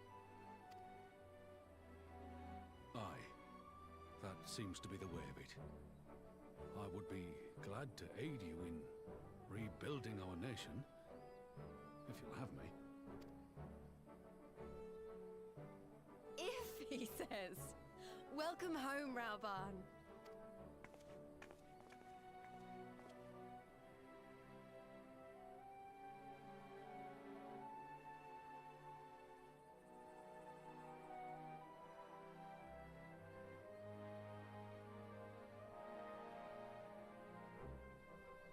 Well, that was unexpected.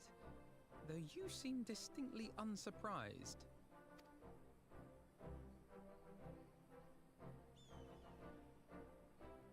Either you are more astute than I give you credit for, or I'm losing my touch. In any event, one thing is certain.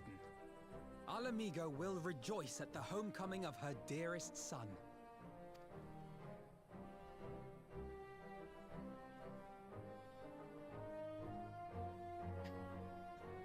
We may have done a little helping in that decision. A tad bit help, you know.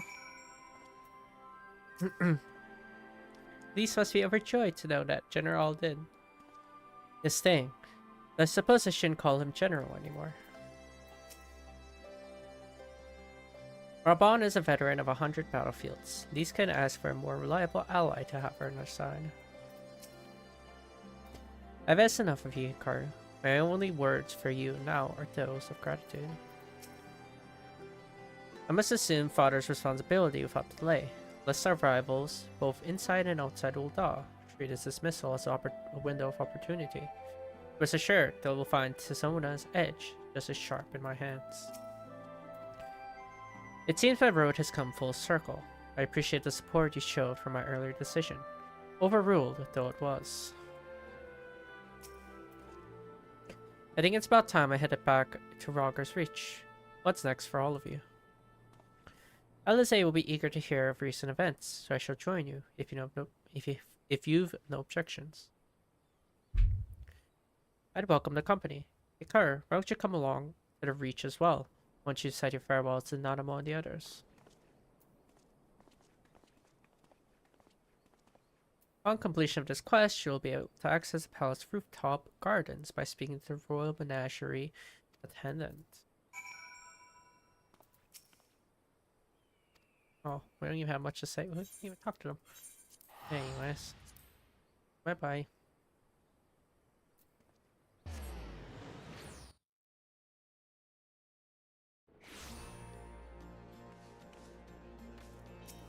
Assuming they're at the tent.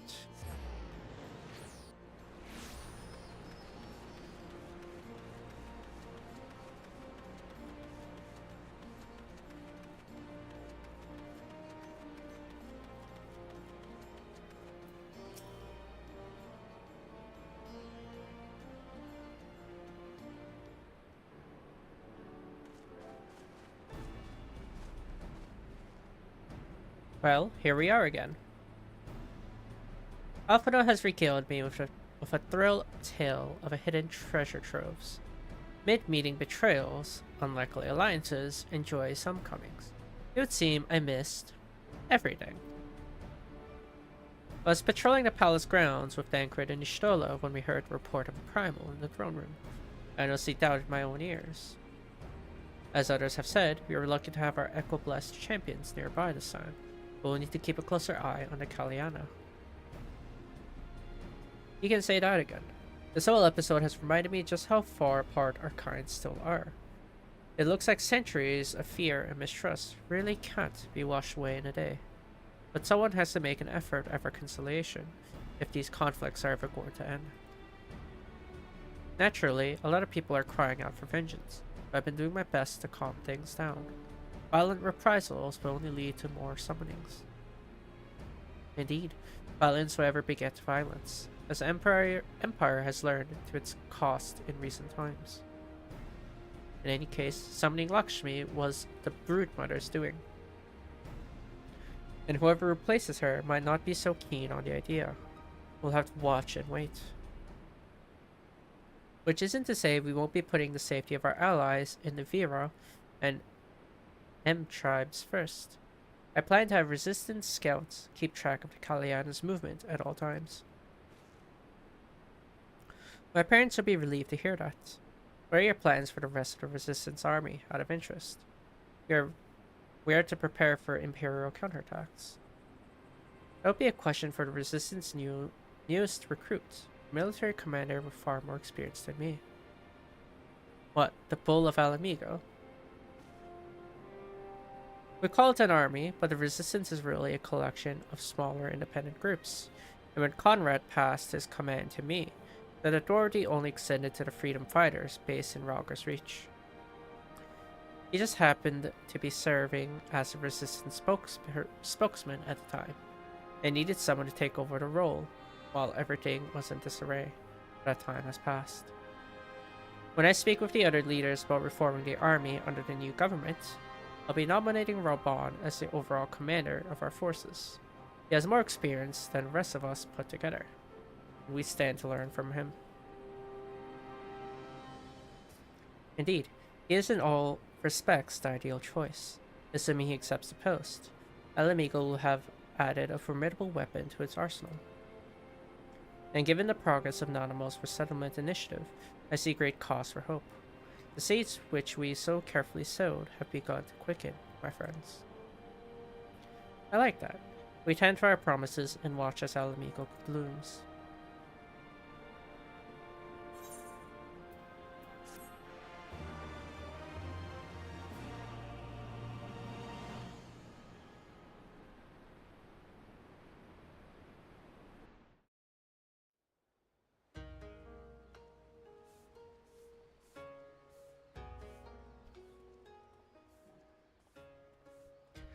I did give thanks to the kami that my makeshift raft withstood the fury of the seas.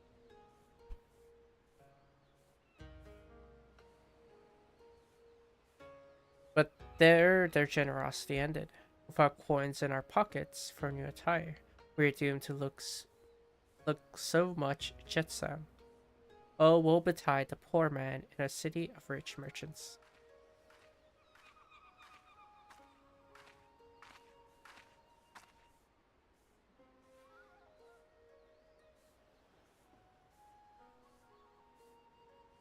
These dango are delicious. Will you have one? More sweetbreads. I surrendered my blade to secure what few coins we have.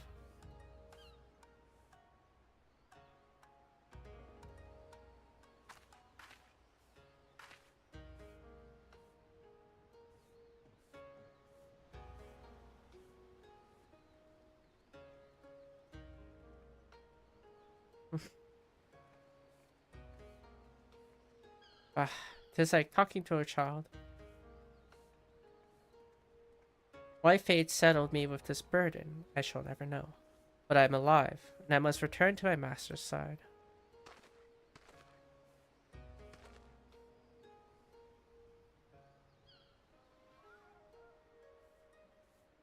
Come, Suyu. We shall find a ship to carry us across the Ruby Sea.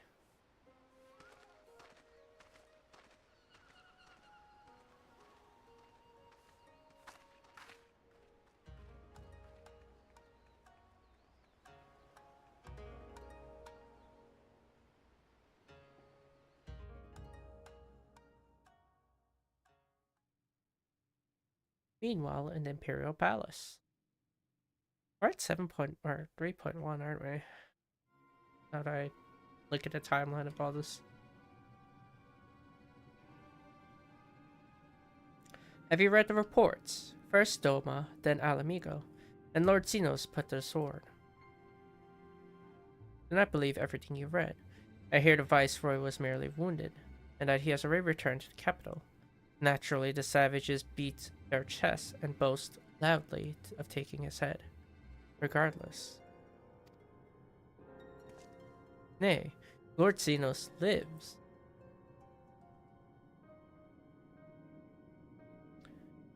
Deplorable that our own officers should be fooled by yours in misinformation.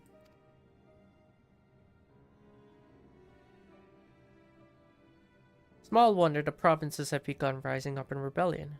We must prepare an official and, above all, accurate announcement to quell these ridiculous rumors. They would wage war with empty words. Let them produce the Viceroy's remains, then.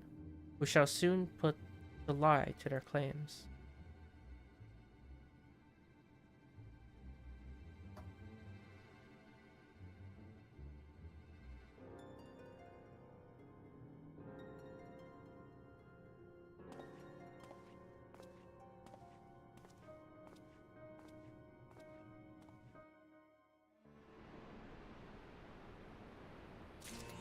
Yeah, I think we're at 4.1. I think we just started 4.2 now.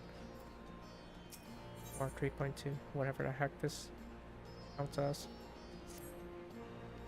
Full star blood. Pretty sure this is a 0.2 passion.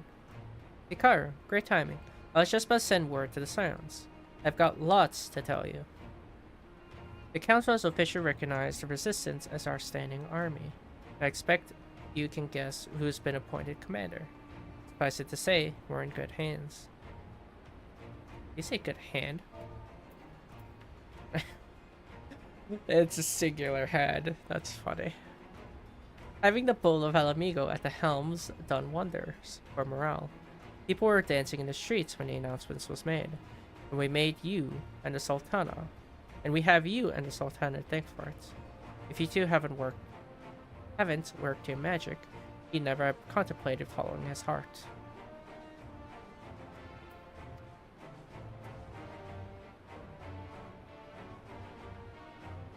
The Council has also decreed that we're to maintain a presence at Valgar's Reach.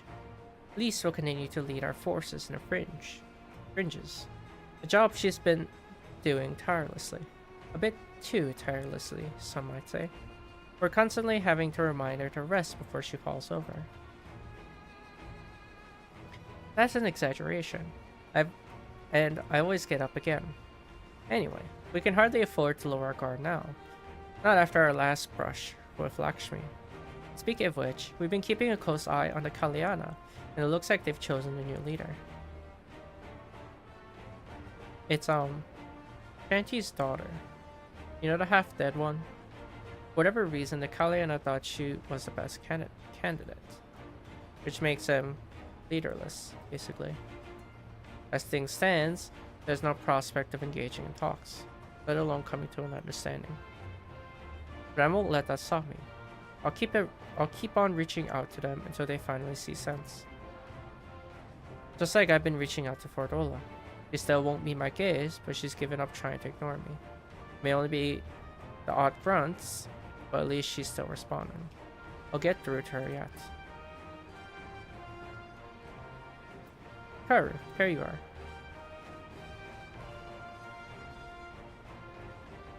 Alphno, Alize, is everything alright?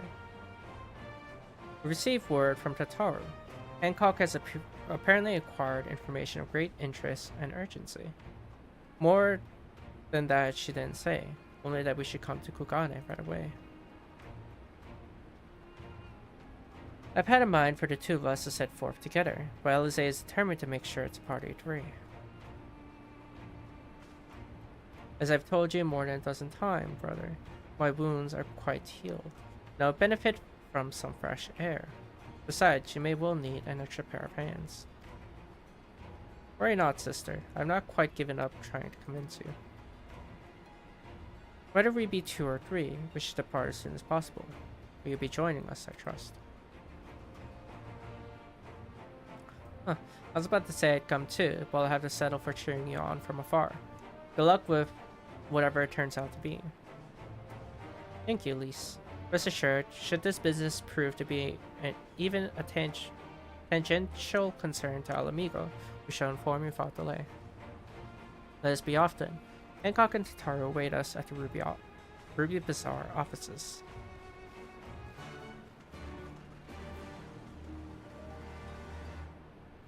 I guess Stormblood does count as 4, huh? Shadowbringers is 5.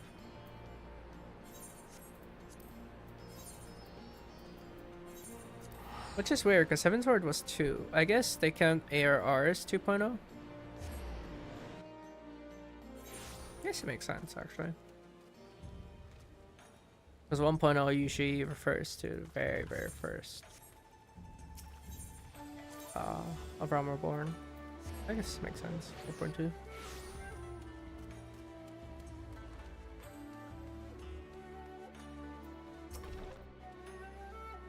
Greetings, honored madam. May I show you in? You may.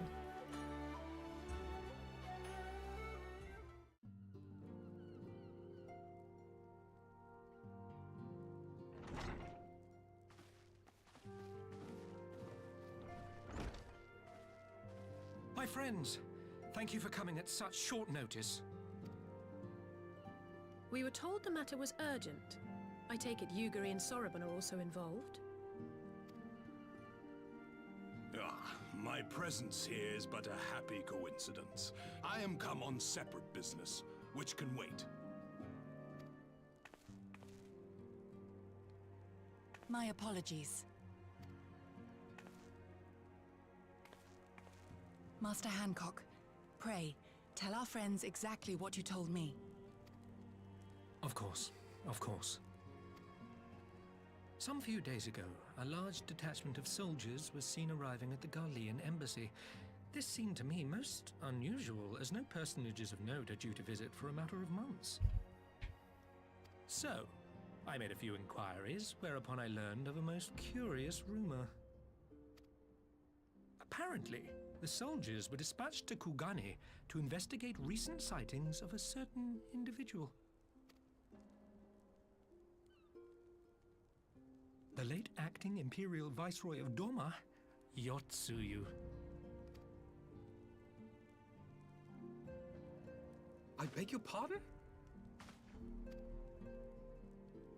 I too am loath to believe it.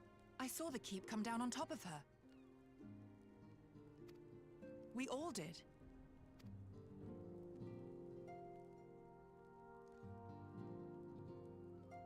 I would not presume to question your eyewitness accounts, nor am I one to take rumors at face value. The fact is, the Garleans have no knowledge of what took place at Doma Castle. They may well be chasing after a woman who merely resembles Yotsuyu. But a woman who resembles Yotsuyu in the company of a grizzled Rogadan samurai? I dare say that thickens the plot. Gosetsu! He's alive! While I've no conclusive proof, I thought that such a possibility warranted your attention.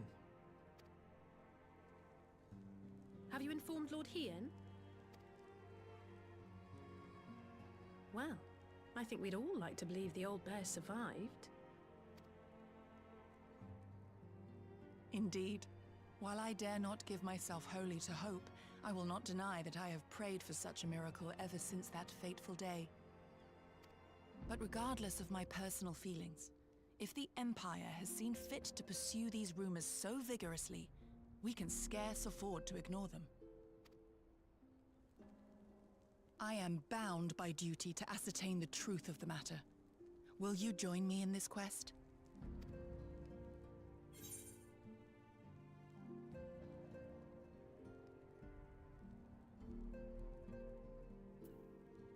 Sure, would I do if I saw Yotsu then?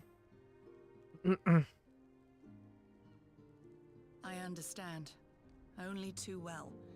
But if Gosetsu yet lives, he will need our help if he is to avoid capture. Gosetsu is a dear friend, and we cannot abandon him to the mercy of the Empire. Our course is clear.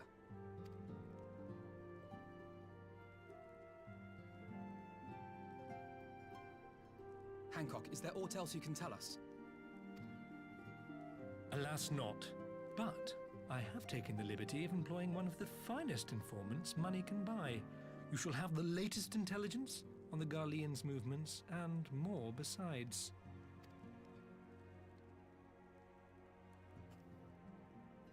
His smile is so weird. It's so weird.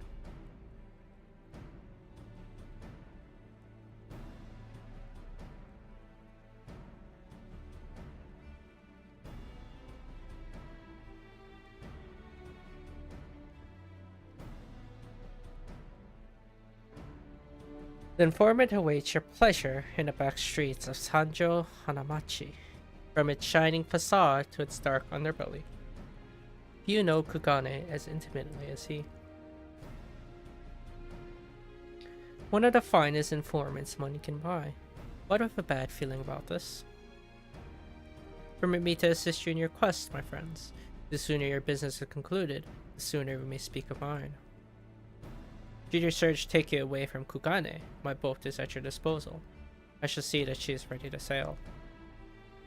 I'll give Soroban a hand. If he's providing us a ship, the least we can do is supply the provisions. We'll be at the pier if you need us.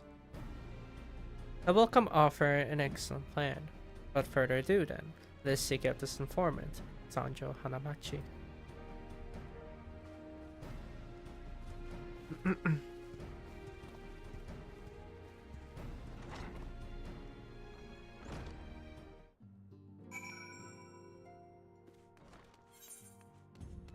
I'll say it is very weird that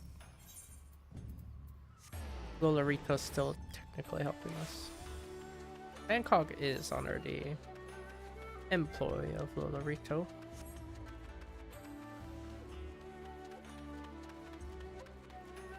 Find it a bit odd. Oh, it is what it is. You have had dealings with informants in the city, have you not? Chance you're already acquainted with this one. Given the Empire's movement, it seems highly probable that Gosetsu and Yotsu were indeed in Kugane, yet I can offer no explanation as to why they should be together. Who knows? This should be the place. Now we wait and see who comes. It has been a while, my friends. Yes, a long while indeed.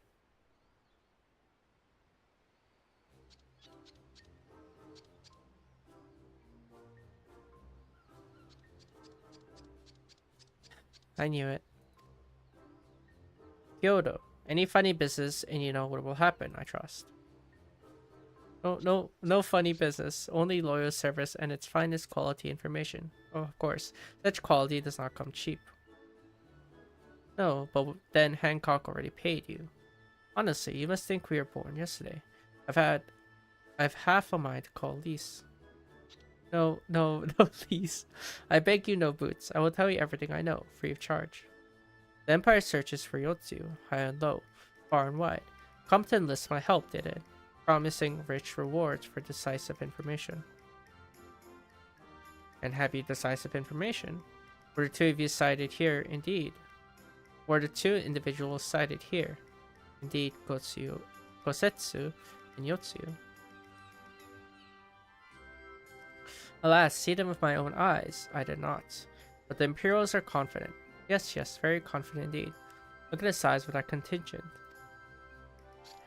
But here's something they do not know, a rumor which you will find most interesting, I think. They say an elderly Rogadan samurai appeared on Kokanedori with a beauteous maiden and sold his katana to a pawnbroker. It was no common katana either, but one of surpassing craftsmanship. Well, that is interesting, assuming it's true. Do you corroborate the rumor? The pawnbroker in question. No, regrettably. I do not have a working relationship with the master of Shofuku Shichitan. Now, why would that be, I wonder? If I didn't know and know better, I think he'd lend you money. Him. He will help you, I'm certain. While you speak with him, I will make contact with my Garlean connections and learn what I can of their progress. A glimpse of the blade is all I need to be sure, but it is wise to let the Namazu out of our sight. What choice do we have? No, he'll betray us. No, no more betrayals, no more boots. To divide our forces is simply more efficient. He's right. Given the urgency, we would do well to split up. And so, I will go with our friend here. Nothing improves efficiency like a little supervision.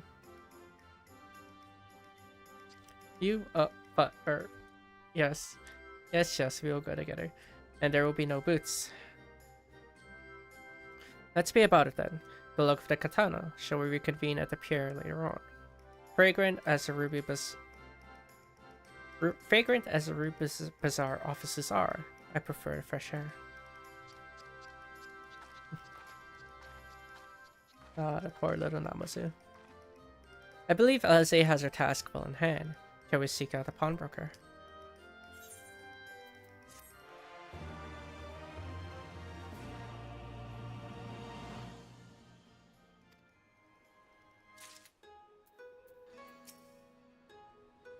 It's not strange that we should be compelled to turn to one who betrayed both you and Gosetsu to the Empire. I would say the fates made mock of us, had I not met Hancock. Everything is in order. Then let's proceed to Koganedori and find a master of Shofuku Shichitan. The Chikaiten, maybe? I don't know. I'm not good with. I don't speak Japanese. I don't know.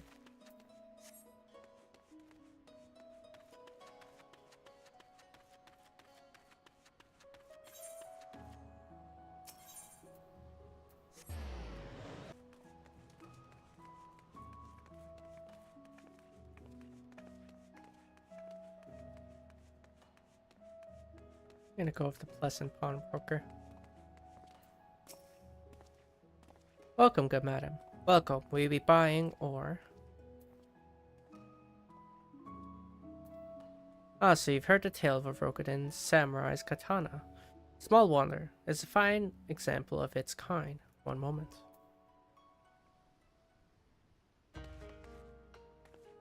There, I hope you found our pawnbroker. Excellent work, Hikaru. And that is a katana.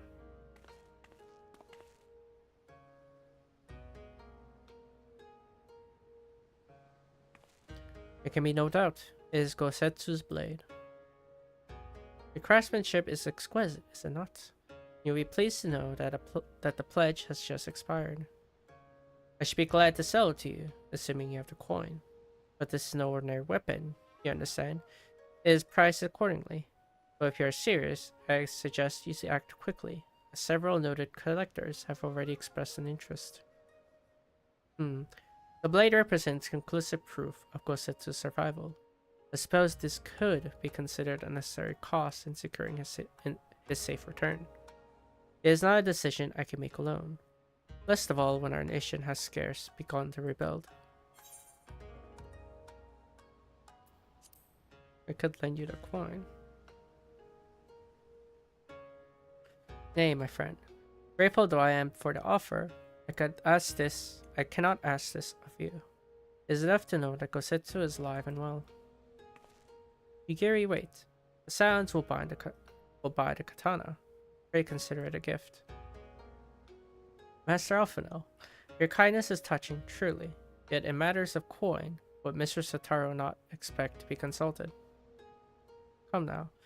Our friend would never have relinquished his blade were the need not great. We are not bound by honor. And are we not bound by honor to help a friend in need? I say we are. I'm sure Tataru will wholeheartedly agree. It's settled then. You have made a wise choice, my friend. Such pieces are few and far between. Now, if you would be so good as to come this way, I should prepare the necessary papers. Tataru's gonna be mad.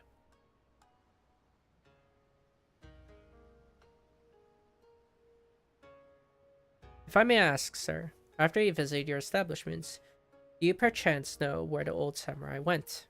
He is our friend, and we would return his weapon to him. A friend of yours, you say? I see.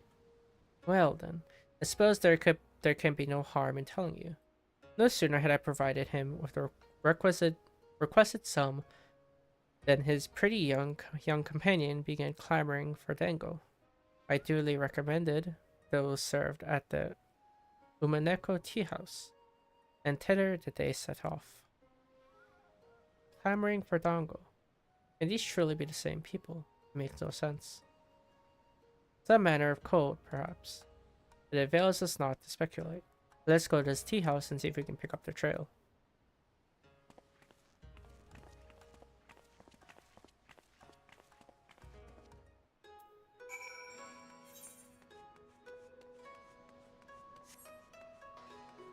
Also, isn't Alphino's family rich? Why don't they just, pay for it? Maybe he doesn't have allowance. Not quite sure.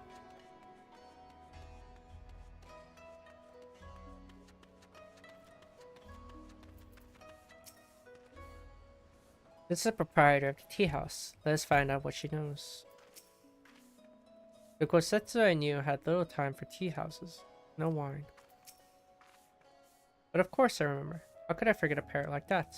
The most beautiful girl you'll ever see, scoffing down dango as if her life depended on it.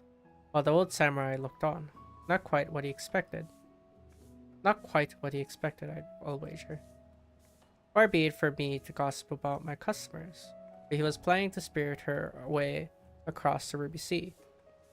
Out of reach of her family, no doubt.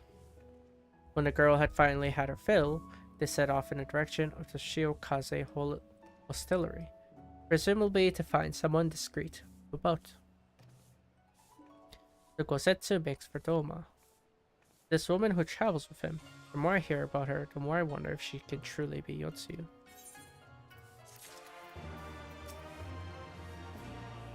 For all her success in tracing Gosetsu's movement, how he came to be traveling with Yotsuyu remains a mystery, to say nothing of this dango business. While doubt remains over the identity of Gosetsu's traveling companion, for now we can but follow the trail.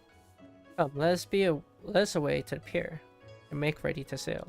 With luck, Alize will have already joined Master Soroban and Mr. Satoru there.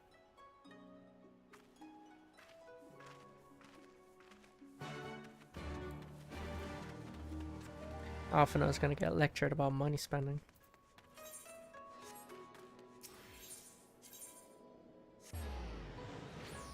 Where did I click?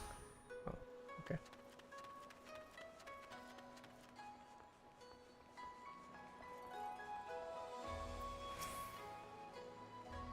While we were arranging the provisions, Sorbonne told me about his many business ventures. Honestly, his nose for profit puts mine to shame. Apparently, Gyodo did his duty and then proudly excused himself. Couldn't bear another moment under Alize's withering gaze, I expect. I watched Gyodo meet with his Imperial associates. And I have to say, I'm impressed. He has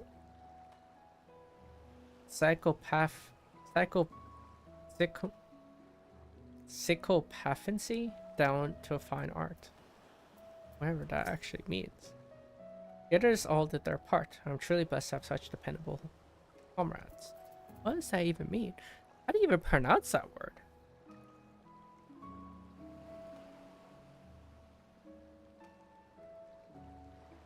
Sycophancy. Sycophancy? What a word. Obsequious behavior towards someone important in order to gain advantage. I see. Meaning like they're flattering or insincere flattery. It's okay. I see. I have never heard that word before. Very interesting.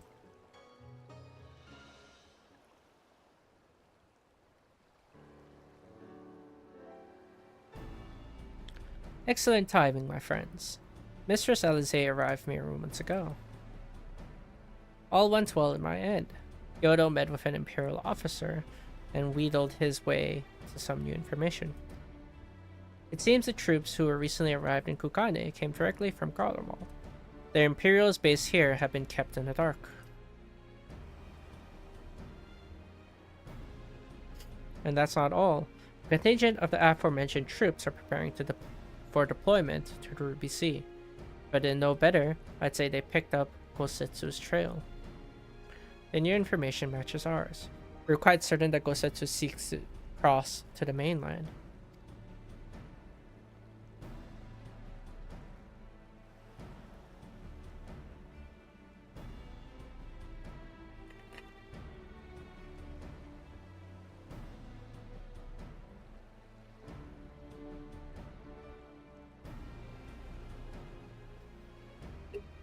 I'm sorry, did I hear that right? You used the Scion's funds to buy Gosetsu's katana at the asking price. Aye, well, we were in some haste, and it seemed a worthwhile gesture. Speaking of which, here's the contract for the sale. Pray see that the man is paid.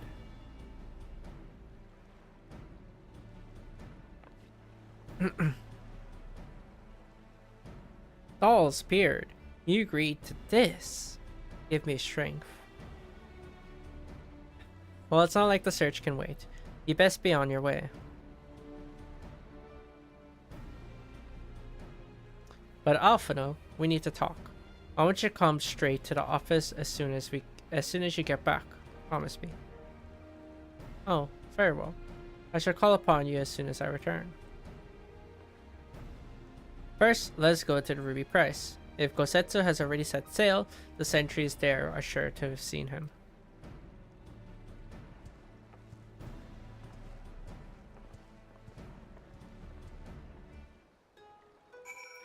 And you sheepy man.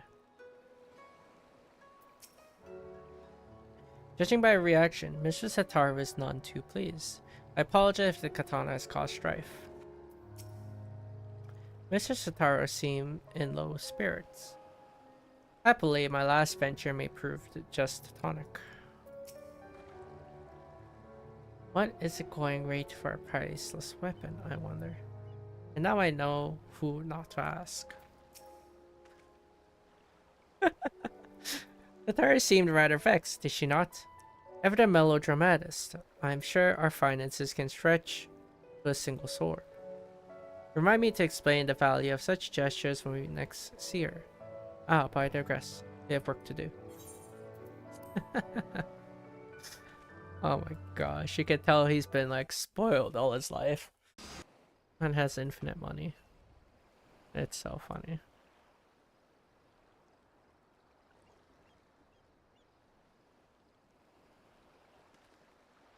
Right. I suggest we begin by learning what we can from the sentries.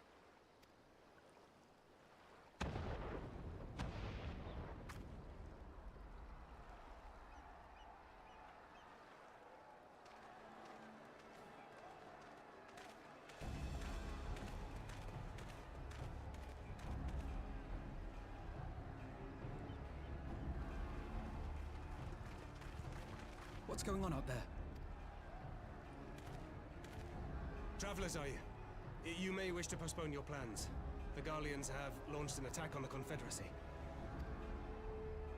We have no reason to believe they'll turn their attention here, but for your own safety, I suggest you return to Kugane.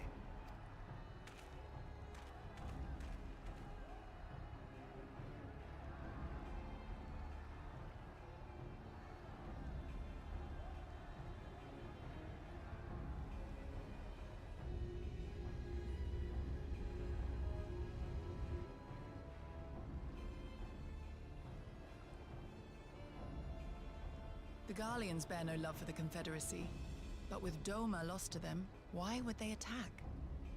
Unless... Unless Yotsuyu is on that island. Even if she isn't, our allies are under attack and they need our help. We will help them while you remain with Soroban. Arguing will only delay us. Is that clear? Fine, but you haven't heard the last of this. Soroban, we may need to make a swift exit. See that the boat is ready to sail at a moment's notice. It shall be done.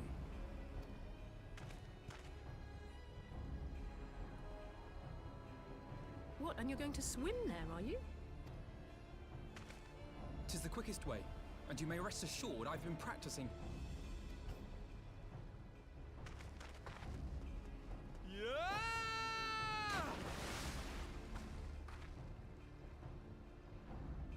Come.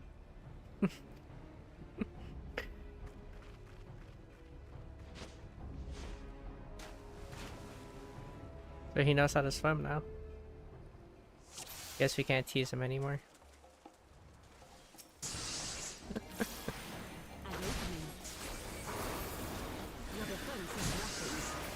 Leave this to me.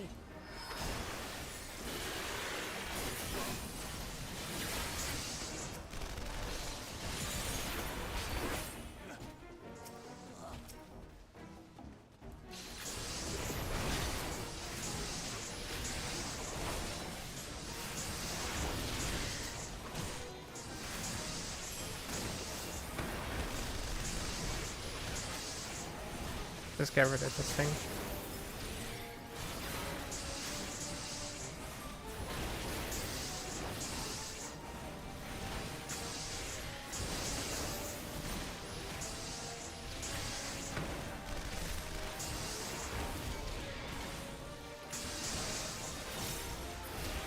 So all I'm hearing is thunder over and over and over again.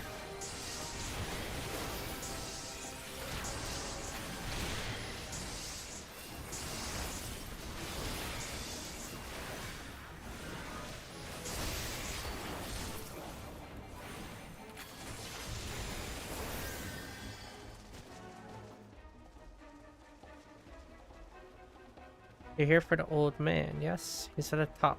You best hurry.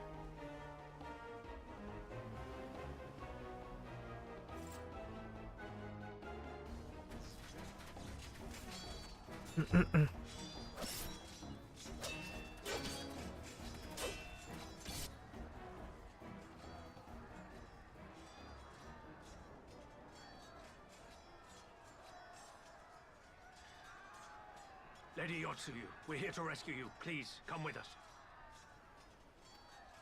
Stay back, Tsuyu.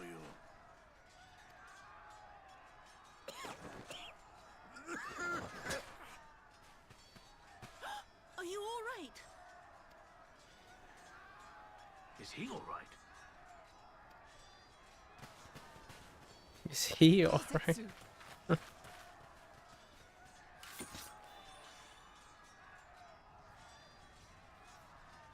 Damn it, we took too long. Change of plan. Eliminate hostiles. All forces, attack!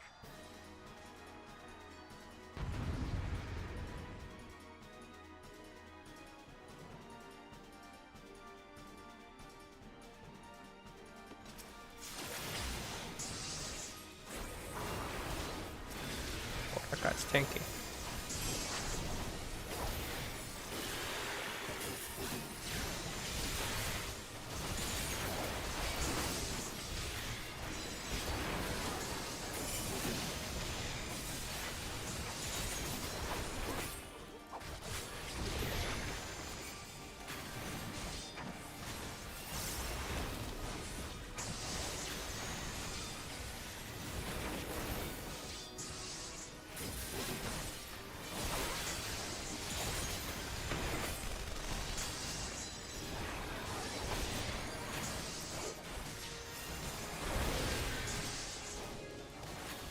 Oh, why am I slow?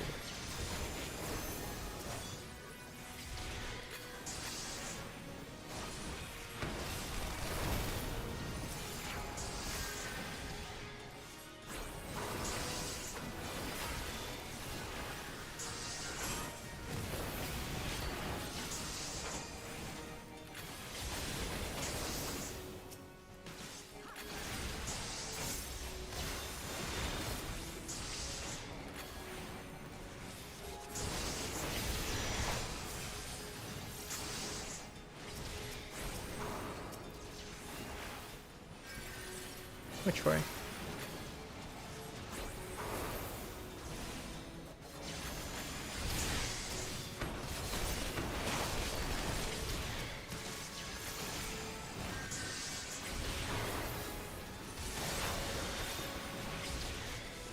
Talking about Doton, no.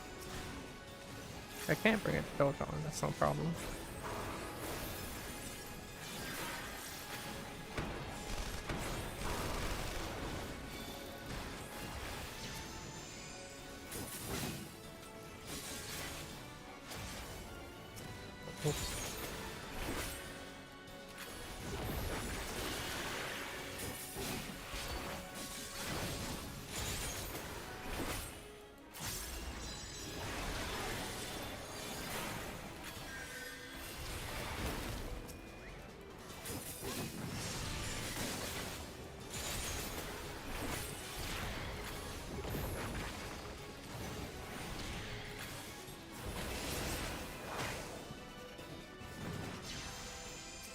What the heck? There's another thing here?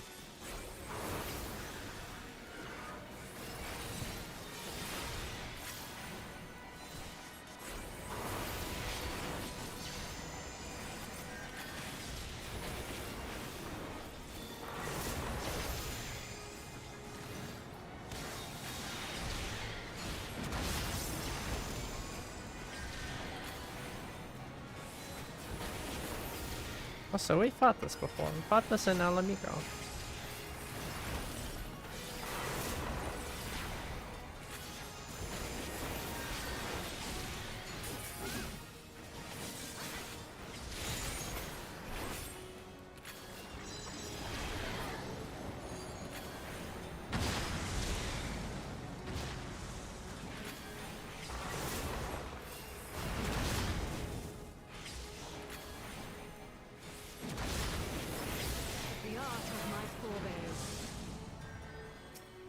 What the heck? There's still more.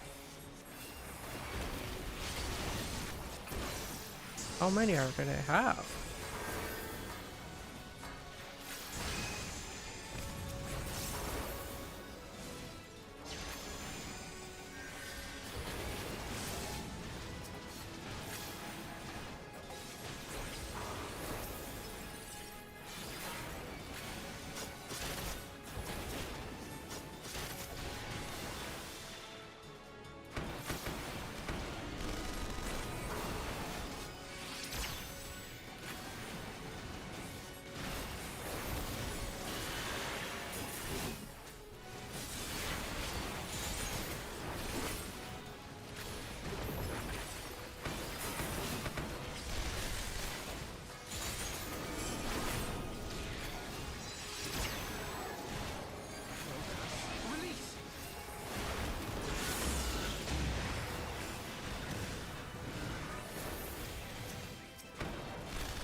Fight for 40 seconds and it didn't even kill them.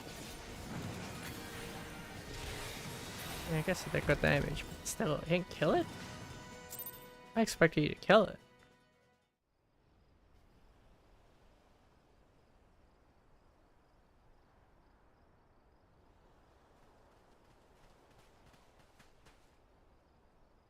Gosetsu, thank the heavens.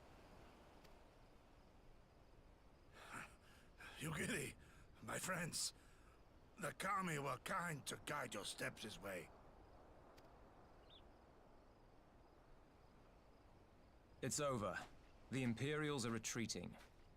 I suppose we have you to thank for that. But they would never have come here were it not for her. I had a bad feeling the moment your samurai friend arrived with that woman in tow.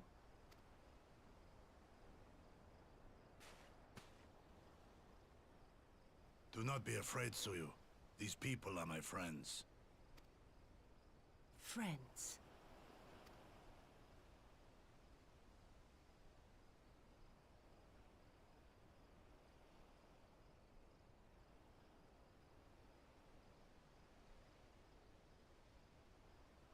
Forgive me, but at the risk of souring the mood, I believe you owe us an explanation. You may start by telling us what happened at Doma Castle. Of course. I'll not begrudge you that. As you know, we were trapped inside the keep when it collapsed. But even as the roof crumbled above us, so too did the floor below. We were swept out into the One River, where we would surely have drowned had a stout wooden door not chanced to float by, offering us a raft of sorts. Exhausted, we drifted out to sea, at the mercy of the tides, which saw fit to dispense us on a desert island. She was with you the entire time? Aye. 'Twas her kimono which saved her from Hien's blade, believe it or not. Some Garlean witchcraft in the weave. But it offered precious little protection against the fall. Though she survived, she awoke bereft of all her memories, and speaking like a child. A trick, surely. That was my first thought, and I contemplated cutting her down and being done with it.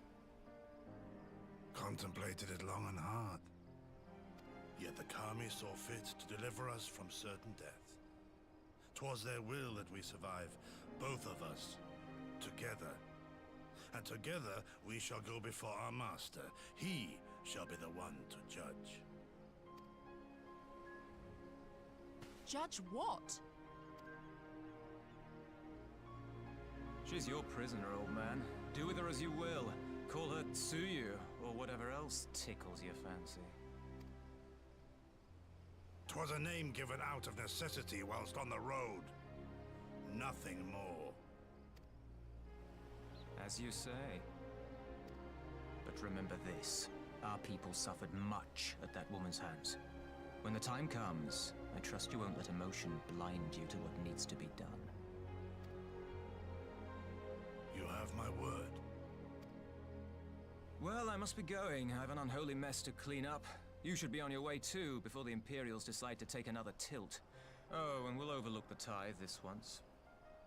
You're welcome.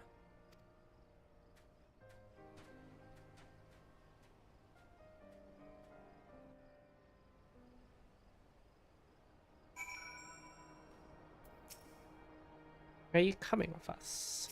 I guess so. With you and yours at our side, we have naught to fear. Thank you, my friend. You suffered more at Yotsuyu's hand than Gosetsu. If this is his wish, so be it. As Tansui says, we should move on. It will not do for Yotsuyu to be seen here. Now if I know my sister, she will already be waiting with the boat at the nearby pier. Let's go and see if I'm right.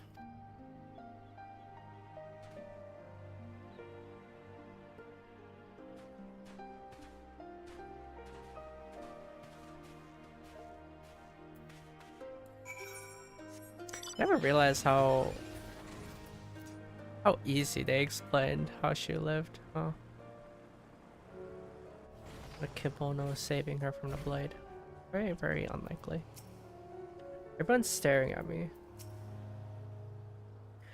I understand I have the silence to thank for my katana's safe return. A samurai's blade is his soul, and no words shall suffice to express my gratitude for reuniting me with mine.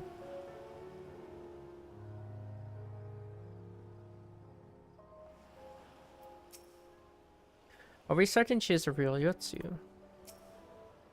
Gosetsu lives. All other considerations should pale next to that. And yet. And here she is, just as I anticipated. I'm only surprised she agreed to hold off until the Empire withdrew.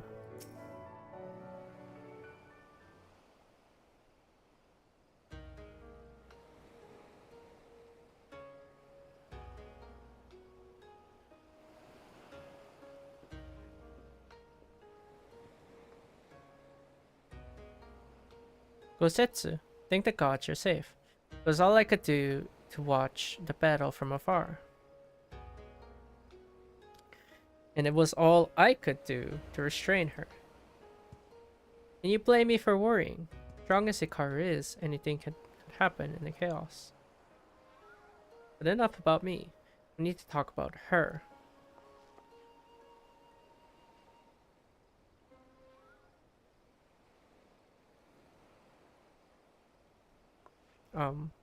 Greetings. You tell me you've lost your memory, and that's fine. But I want you to know something. I won't be taking my eyes off you. Not for a moment.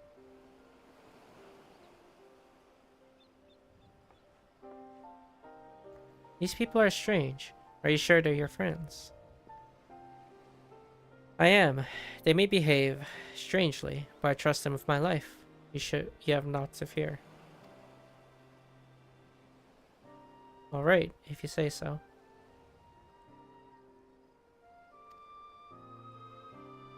Alright. This past time we set sail, I for one would not keep Lord Hien waiting without due cause. Aye, and the longer we tarry, the more we risk inviting trouble. Lest you forget the Red Cauldron bear no love for Gyotsu either. I shall deliver you to familiar shores, near Asari, but out of the villager's sight. Smart.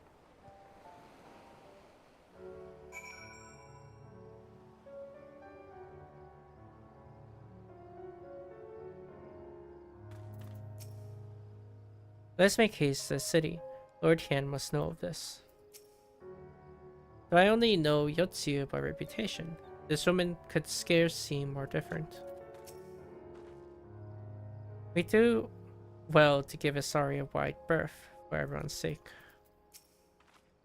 Another time, Suyu, our path takes us in a different direction. We're going to that village. They might have dango. Oh. Here's where you part ways, my friends. I pray the remainder of your journey passes uneventfully. Hikaru, when you are not otherwise occupied, I will speak with you about my next business venture. It promises to be extremely lucrative, and I do not say so lightly.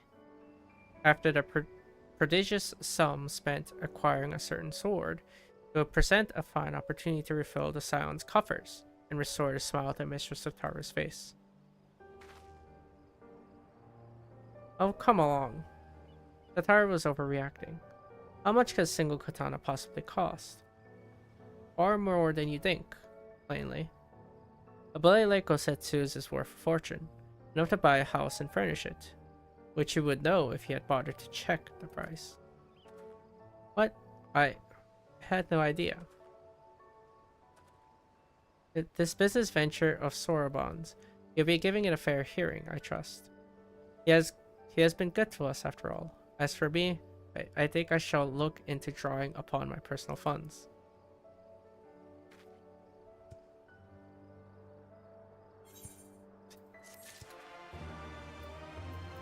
Funny. We must meet with Lord Hien as soon as possible, though mayhap not at the Enclave. We'll send word requesting that he receives us at the House of the Fierce, where there are fewer prying eyes. If all are in agreement, I shall scout ahead and see that the way is clear. Pray follow as swiftly as you are able, and join me on the outskirts of Namai.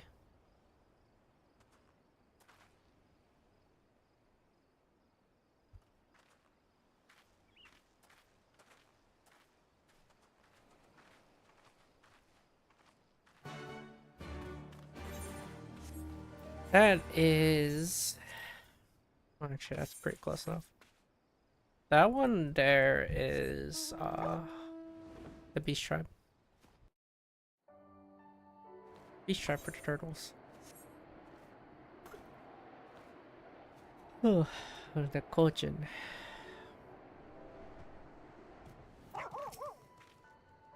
All is well. Good. The others are hiding nearby. Let's proceed quietly, if you please.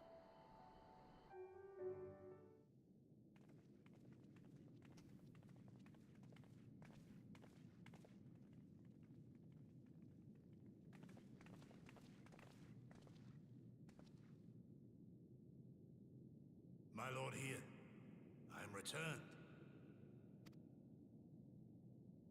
Save your tears for the morrow. For we who yet walk the path should not think too much on the destination. When the hour arrives, we shall welcome what comes with open arms. And welcome it you did, even as the keep fell down around us. At that moment, in your smile, I spied a shred of hope. One which I have clung to ever since.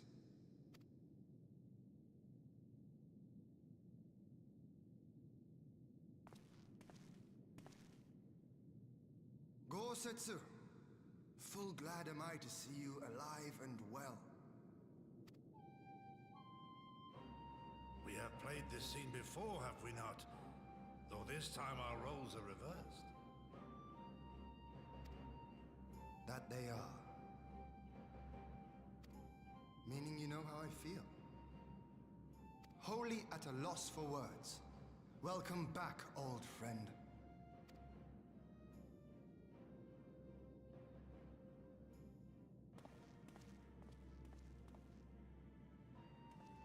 Now then, though we rejoice at your return, it seems you have brought with you certain complications.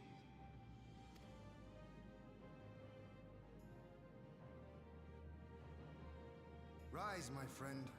Tell me everything.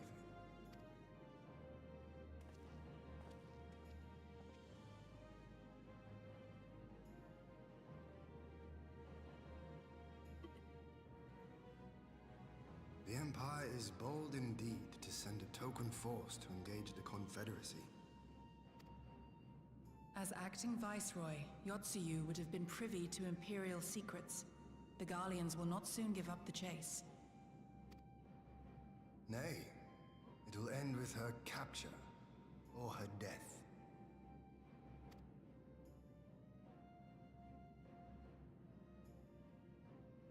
Are you a friend, too? She claims to have lost her memory, though I know not if she speaks true. I brought her here that you might decide her fate. Lost her memory, you say? Regardless, the people have not forgotten. Her face yet haunts their dreams. She cannot roam free. We will hold her here for a time.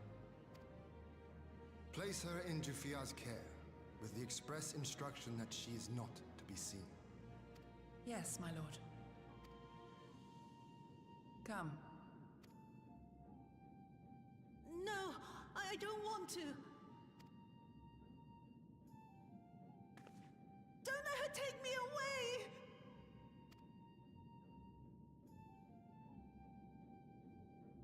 It's all right, Suyu. I will come with you. Be a good girl, and listen to Yugiri.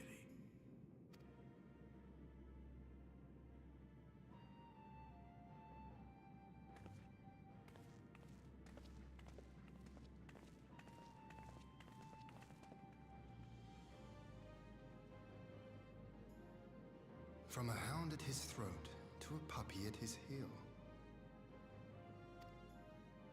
If this is an act, it is a remarkable performance.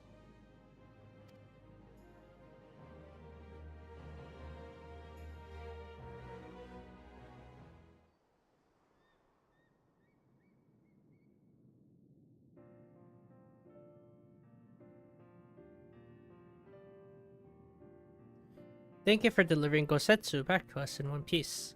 We are lucky indeed to have friends who would journey to the other side of the world to help us, and repeatedly at that. We have much and more to think upon, but as regards the Empire, we can but watch and wait.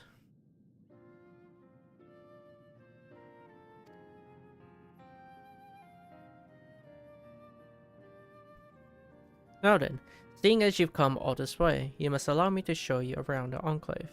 I will not have you thinking we've been idle in your absence. The rebuilding effort proceeds apace, I'm pleased to say, and we are now ready to welcome home our countrymen who were displaced by the war, should they so desire it. There's a place here for those who fled to Eorzea. We should be delighted to accept your invitation, Lord Hien, and I have no doubt that your subjects at Revenant's Toll will be heartened to hear that their lord has not forgotten them.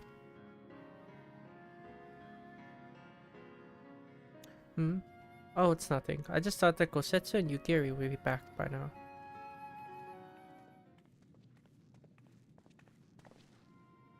Forgive me, my lord, but Captain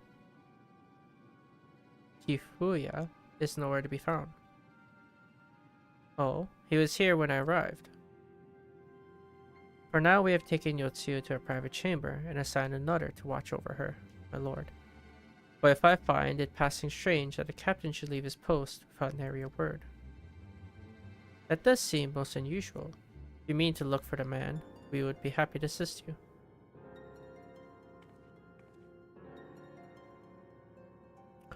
We should be glad of the help, while I search without. Mayhap you could ask our soldiers here if they know anything. I will join you. With respect, my lord, you should remain here. Should the Empire move against us, you'll be better able to coordinate our response.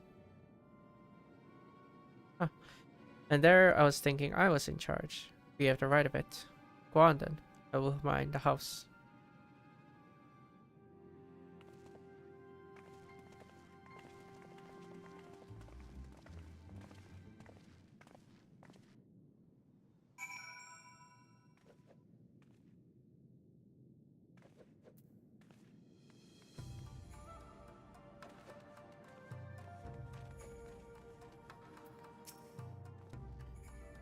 All here know Jifuya well.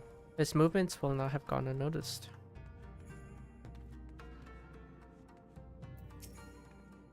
You seek the captain? He passed by a little while ago. I wondered if I should tell someone, as it happens. He did not look well, you see, as if aught was the matter, and he told me the past had caught up with him. But I doubt it was that. There are older men in our ranks.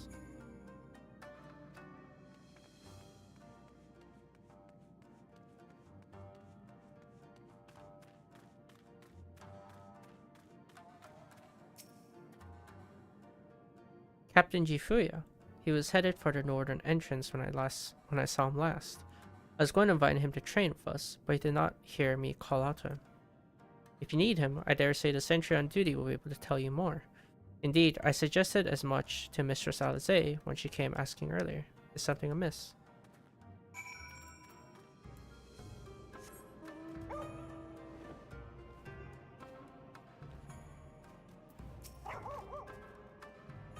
Aye, the captain went outside a few bells ago, and looked quite unwell, I'm sorry to say. This I mentioned to Lord Gosetsu, who straightway struck out after him. I hope they will be alright. Gosetsu too. It seems everyone is bent on joining the search. That's all well and good, but someone has to stay behind. There's no telling what the Empire is plotting. You go on, Hikaru. Alphino and I shall hold the fort.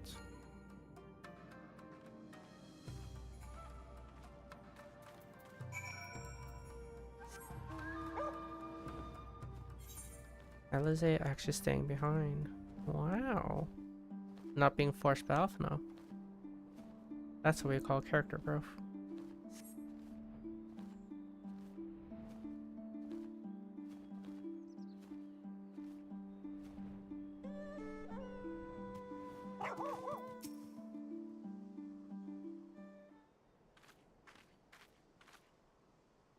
By the Kami!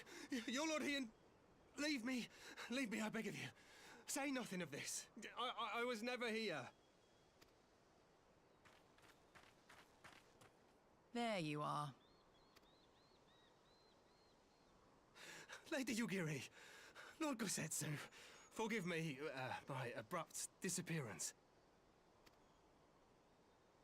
You have your reasons, I am sure. Will you not share them?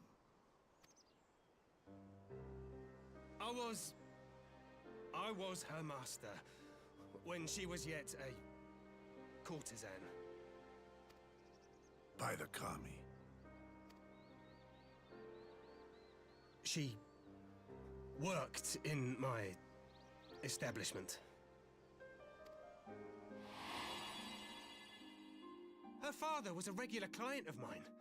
One day, quite without preamble, he offered to sell her to me. Yeah, she may be no maiden, he said, but she has some use left in her. He sold her short. When I first beheld her, I was struck by her beauty. And yet, behind her eyes there was an emptiness. It was as if she had given up on life. She seemed more a doll than a woman. It was no profession for her, but I knew she would be popular, and so it proved. Men flocked to drown themselves in that cold, bottomless gaze. The rest you know.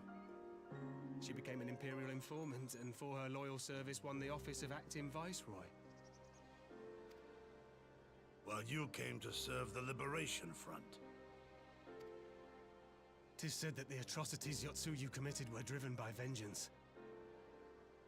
If so, I bear part of the blame for creating the monster she became. Joining the front was meant to be my atonement.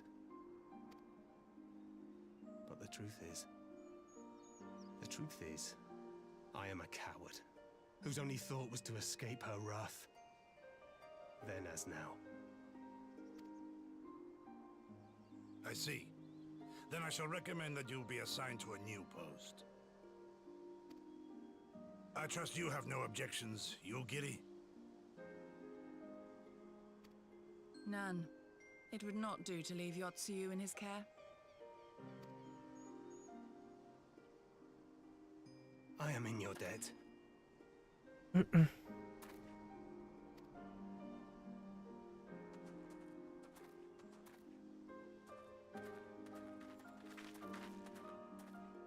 Who is it that you seek to protect, Gosetsu?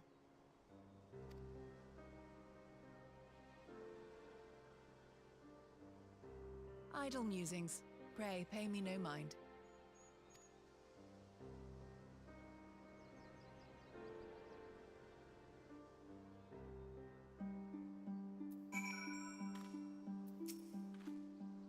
Forgive me, now is not the time for brooding. Come, let's rejoin the others.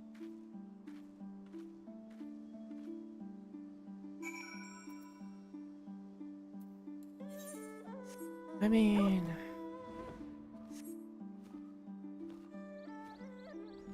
not a wrong question to ask, I suppose. Just I don't know if that's the time to ask it.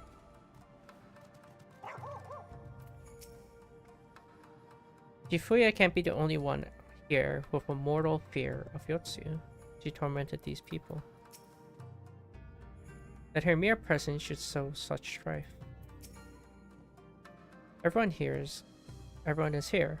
Good. There have been developments that demand our immediate attention. Lord Hien and Master Offno look troubled. Something is afoot. I thank you for your help in the search. Gosetsu has told me all that transpired. I will not presume to defend the life Jifuya led before he joined the front, nor will I condemn it. Frankly, it's not my place to judge. I will only say this, that the Jifuya I know has ever been a man of courage. That he should feel driven to flee bespeaks the depth of his terror. Even now, Yotsuyu casts a shadow over the realm. But the question of what is to be done with her must wait. The Empire is on the move once more.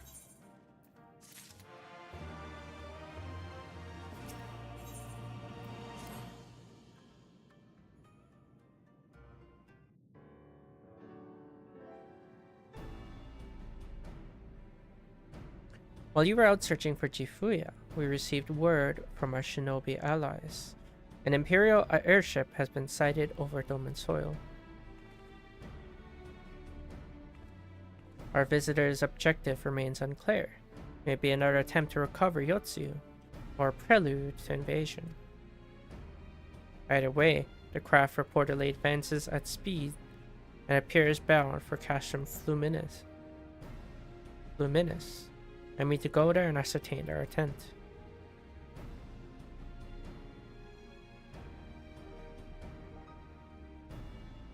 If we rat out in force, it will only end in one way. We shall keep our numbers to a minimum. Yugiri Hikaru, can I count on you? Yes, my lord. Alice and I would fain play our part as well. Do not stand idly by while a common foe threatens the land to our friends and allies. We would be glad of the help. We are acquainted with Hakuro, I believe, and I bid you to seek him out and assist in maintaining order in the Enclave. When the people see an Imperial airship, they are liable to panic. Would have you reassure them, and should it come to it, aid in their evacuation. Very well, we shall depart at once. Do take care.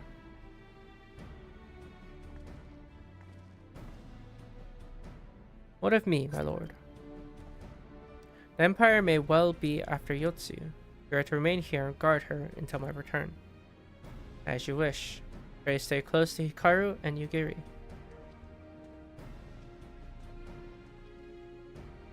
Well, well.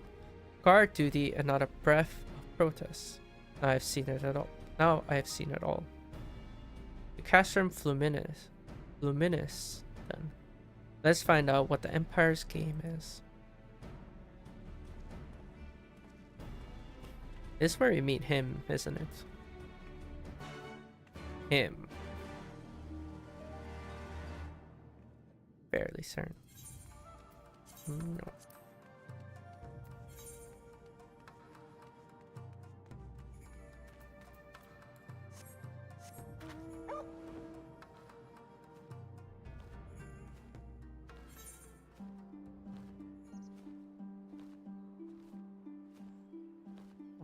My goodness, I forget how I'm supposed to actually. I'm pretty sure I have to route through this way. Maybe you can cut through here now. Pretty sure there's just mountains though. I think. I should teleport to the Mai.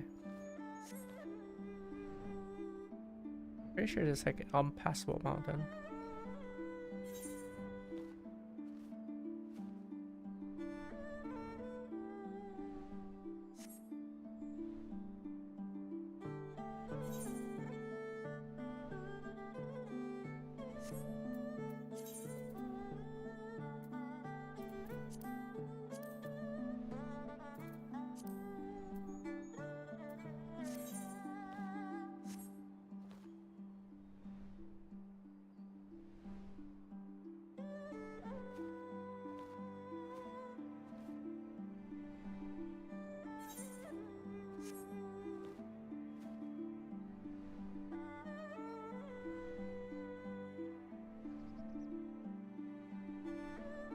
Yeah, I didn't realize there was like a whole wall for that gate. Makes sense, but I never realized it was the case. Doma is ill-equipped to deal with an aerial offensive. Should the Empire be so minded, the Zayla's flying mounts would be our only hope. The area is secure. Whatever our visitors' purpose, they plainly believe they can achieve it alone. The craft should come into view at any moment. Let us await them inside the castrum.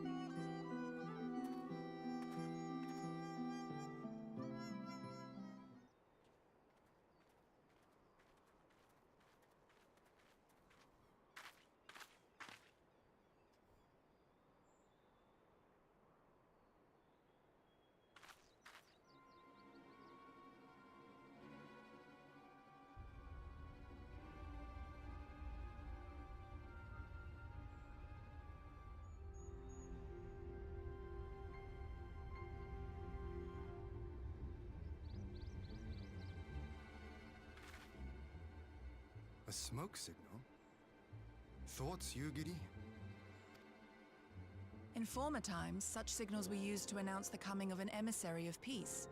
In Doma, at least. But could that truly be their intent? Who can say?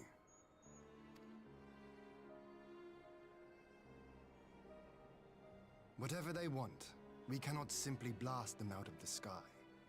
Not when they were so gracious as to honor one of our cherished traditions. I would not have it said that we Domans want for propriety. Then I shall go and reconnoiter. Nay, that won't be necessary. We will meet them openly. I would welcome this student of Dorman history in person, whomsoever he or she may be. As you wish, my lord. I shall arrange for a signal of our own to be fired in answer.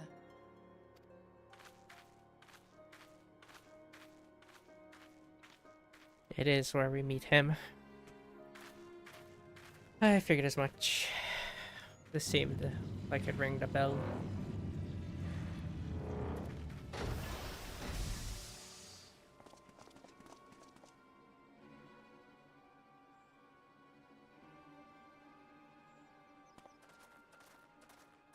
Well, that we should be received by the Lord of Doma himself.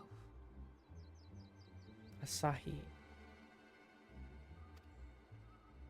I but afford an emissary of peace the courtesy he is due. Welcome to Doma, my lord. Ah, where are my manners? I am Asahi Sus Brutus, Ambassador Plenipotentiary of Garlemald. He is heir to the Naiuri clan, and Yotsu's stepbrother. It seems I need not introduce myself, not in the presence of the famed Yugiri Mistwalker. Your skills as a shinobi are known far and wide, my lady. It is true, the former acting viceroy is my sister, yet bonds of kinship aside, we have precious little in common. As will soon become plain, I come not to sow strife, but to end it.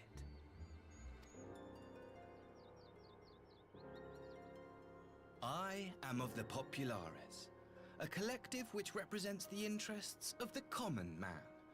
Long have we labored to bring about reform to the Empire's provincial policy. Happily for us, our master acknowledges the need for change.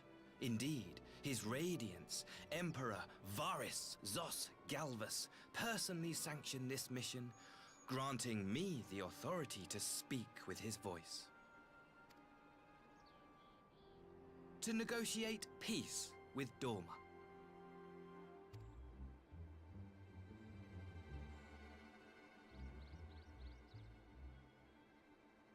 Well then, we have much to discuss.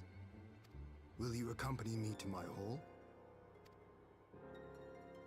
Gladly, my lord.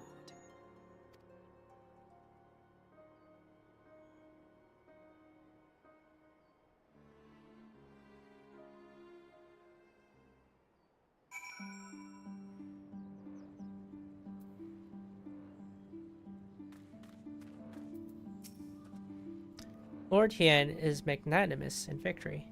Given our nation's troubled history, we did not expect such hospitality. I say, do I stand in the presence of the fabled Icon Slayer? What an honor. Peace, after all they have done. Never has a word rung more hollow. We shall escort our guests across the river to the Enclave. Yugiri, pray go on ahead to Yakuza Manor docks and see that the ferries are ready.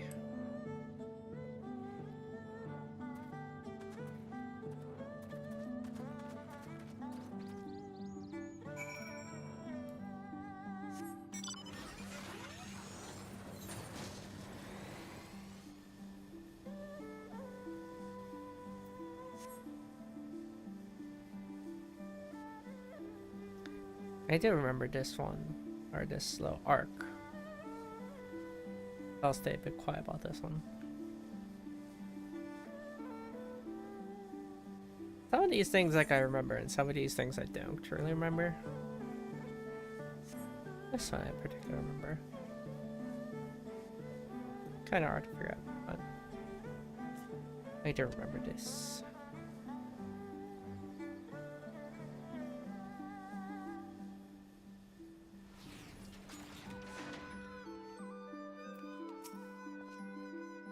I've read much about the architecture and geology of Doma. Words do not do it justice. Such scenes of devastation greeted us on our journey here. Bitter wages of war. Upon disembarking, we will proceed directly to my hall, where we may enjoy some privacy. Lord Hien and I will accompany the Imperial delegation on the first ferry. When you're ready, speak with the boatman and join us on your side.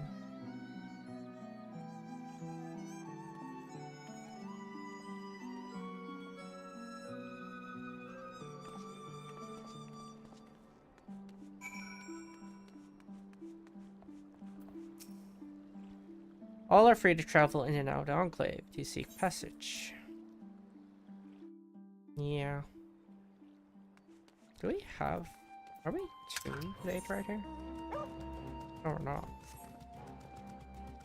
Wait, this probably wasn't an 8 right here at all, huh? Now that I think about it.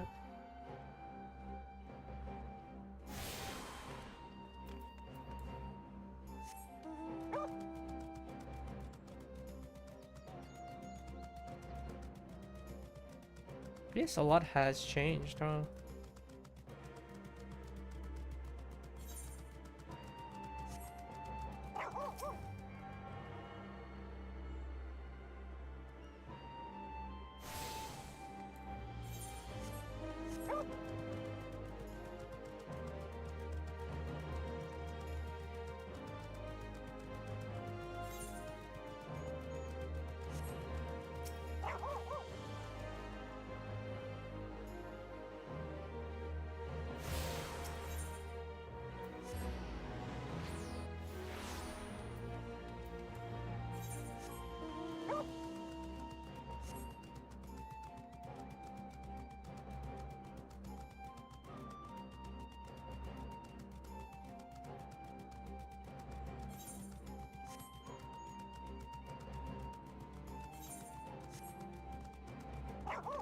I think all this was like broken.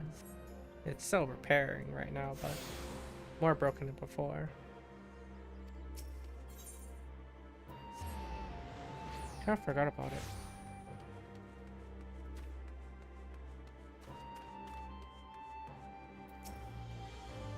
Lord Hien has requested that Master Alphina and Master Alize also be present at the negotiation. There you are, Hikaru. So first things first, what do you think of the Enclave? I must say I'm quite proud of what my countrymen have accomplished in the time. We even have an 8 right now, courtesy of the Onishishu. Be sure to attune to it, would you?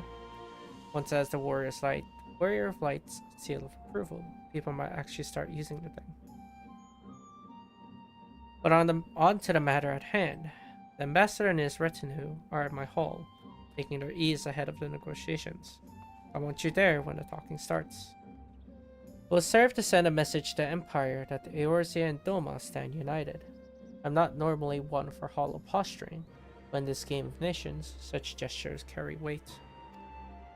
Oh, and should you feel uneasy about speaking for the Scions, Alphina and Alize will also be there.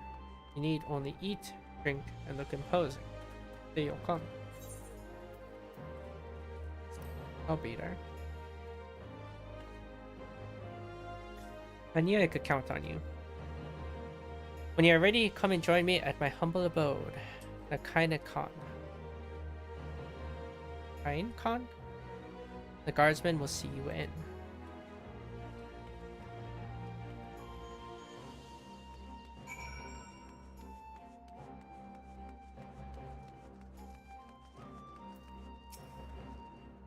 The residents took the news of the Imperial delegation well enough.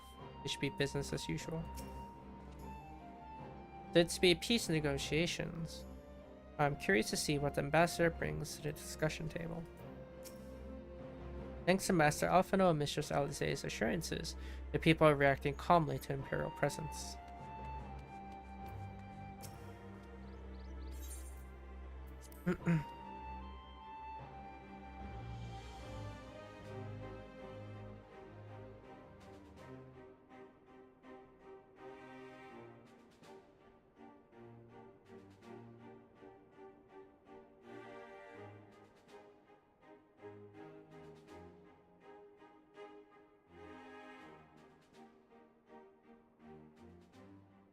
On behalf of my delegation, I offer you my humblest thanks.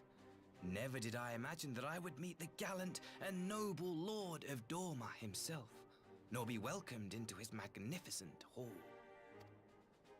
You'll forgive me if we forgo the pleasantries. You say you are come to negotiate peace. Unless I am mistaken, such negotiations are typically conducted between sovereign nations. I was not aware that the Emperor had recognized Dorma's sovereignty.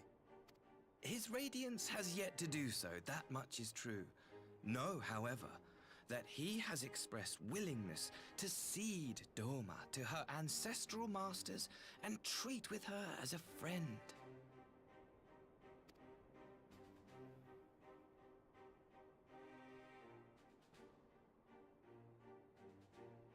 Since the days of Emperor Solus, the Empire has aggressively expanded its territory. While you may not agree with our founding father's policy of expansion, I believe there is room for discussion on the matter of his lifelong goal, to rid the world of icons.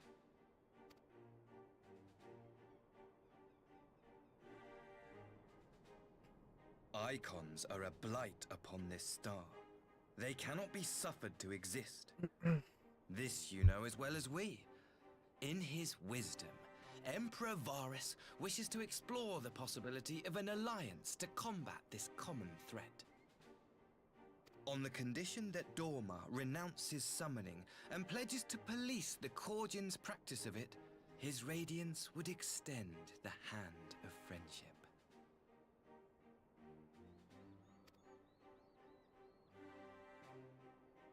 Dorma has never shown any appetite for summoning, and it should go without saying that we will address any threat to our people, icon or otherwise. With regard to the Korjin, I must stress that they only resorted to summoning under extreme provocation. When the Ruby Sea was at peace and their sacred relics safe, they looked not to their kami for protection. Yet even now there are certain parties who would destabilize the region with ill-conceived military forays. Unless they alter their course, we cannot hope to be rid of icons. Quite. I can but apologize. In seeking to eliminate icons, the Empire creates them. 'Tis an irony among ironies, one with which the people of Eorzea are well acquainted, I am told. Indeed, many summonings are the result of persecution, the weak being driven to call upon the divine for deliverance from the strong. So it was in Alamigo, the bitter fruit of Garlean oppression. A tragic state of affairs. If we are to put an end to summoning once and for all, it shall not be through might, but harmony. Yet we continue to repeat our mistakes, oblivious to the lessons of history. My comrades and I would change all that. We, Populares, have campaigned long and hard for a shift in imperial policy. And at last, the Emperor has seen fit to lend us an ear. Alas, there is a faction within Garlemald that would obstruct our every attempt at reform.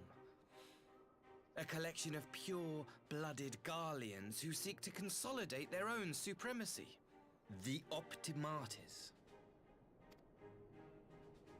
Lest you wonder, theirs was the hand that loosed our forces on the Confederacy. 'Twas a regrettable incident, one that flies in the face of everything we believe. And I swear to do all in my power to prevent a reoccurrence. That would be most welcome. But if I may speak plain, if the Empire itself is not of one mind, how can we be certain that any peace we negotiate will be honored? I cannot blame you for doubting us. Indeed, I should find it strange if you did not. And so, in the name of building trust, I would like to make a proposal. A prisoner exchange.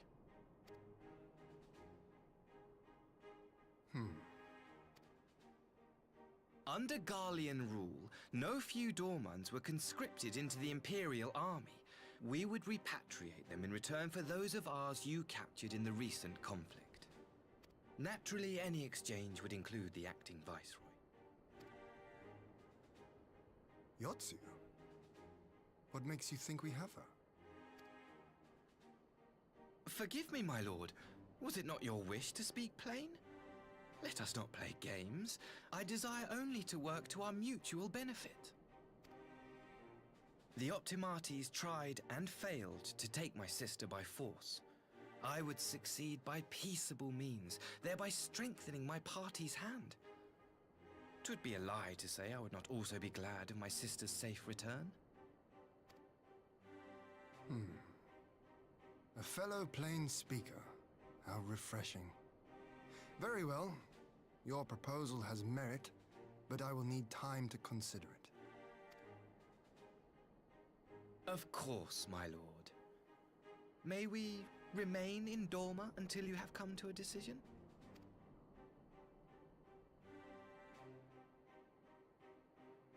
You shall be our honored guests. Yugiri, I leave the ambassador and his retinue in your care. See that they are well looked after.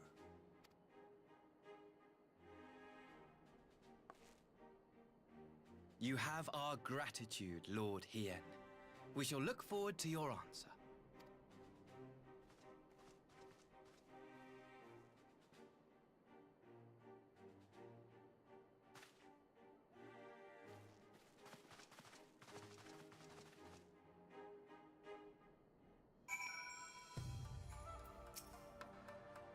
The fact that there are two opposing factions at work in Garlemald complicates matters.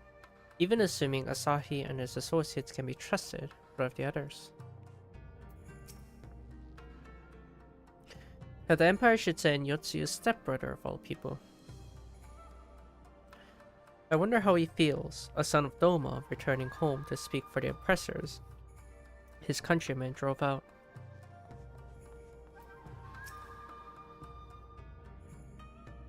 Whatever Lord Hien's decision should be, I shall abide by it. Yet I will be glad to welcome my lost brothers back to Doma.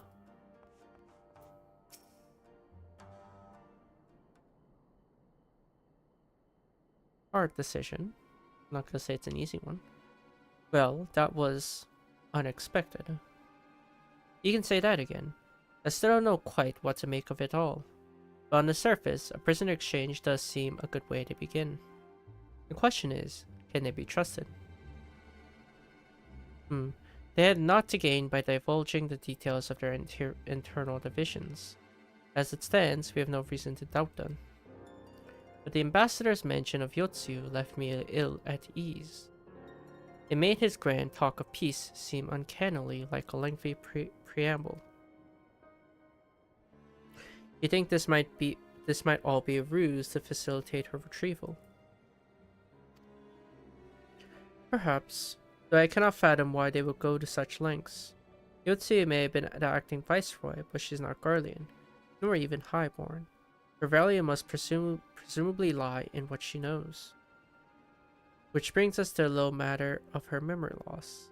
In her present condition, she would not yield any worthwhile intelligence, nor is she worth much as a bargaining piece.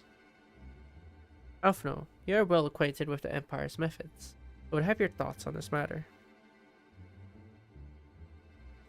My knowledge is at your disposal, Lord Hien.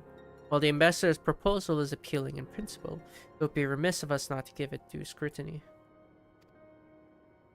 Indeed, though it seems to me I have little choice but to accept regardless. With so many of my brothers and sisters languishing in imperial camps, I cannot well turn my back on the chance to secure their repatriation. Only the kami know when I will be afforded another. But ere we continue, shall we excuse these two? I fear what follows will bore them to tears. I was just about to show myself out as it happens. Come on, Hikaru. Let's see if Alphino dispense his copious knowledge.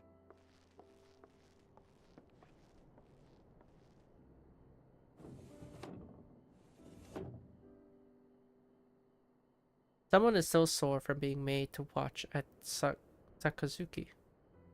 Go on and keep Alice company. We're safe enough for now.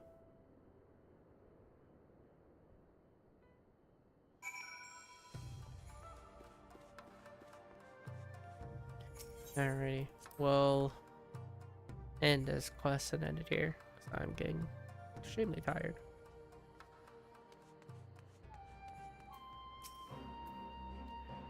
A chance to relax at last. I know when I'm out of my depth, Hikaru. Though no weapons are drawn, negotiation is no less a battle. The stakes can be every bit as high. One misplaced word and people can die. It takes someone with a cool head, and I'll be the first to admit that's on me. They're left with the eternal question.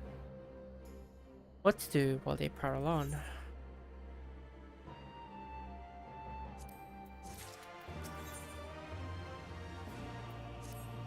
Yeah. We'll continue it later. I'll knock this the Doma Enclave for now. Why not?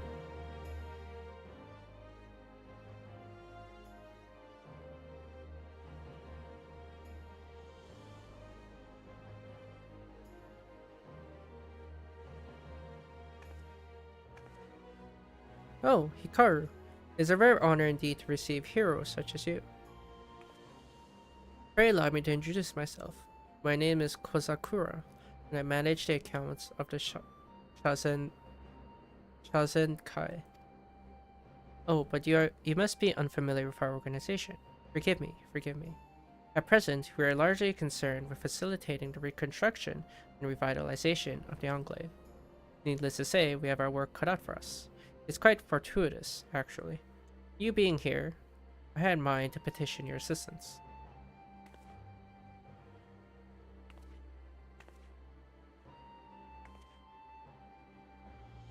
Ah, you're right. It's very difficult to converse while staring at one's feet, and you would doubtlessly benefit from an explanation.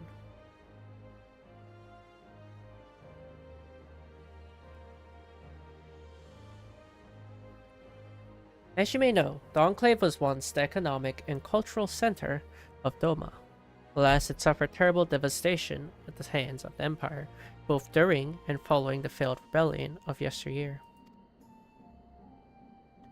That it and other ruins might stand as testament to the folly of resistance, the sense of reconstruction was forbidden by the Imperial Viceroy. Of course, that is no longer concerned. At long last, we are free to rebuild the Enclave, restore the heart of our once great nation, and show the world that Doma lives on. But as I said before, we have our work cut out for us. We have limited funds and material resources, not to mention a lack of skilled craftsmen. Which brings me back to the matter I wish to discuss with you. That of our brothers and sisters in Eorzea, refugees that settled in Revenant's Toll. I am given to understand that they have worked closely with the local leadership to build and maintain much of the settlement. Many knew trades before they left, and those that did not doubtlessly learned that they might earn their keep. If they were to return home and aid us in the reconstruction effort, it would be a tremendous boon. Would you be willing to speak with them on our behalf?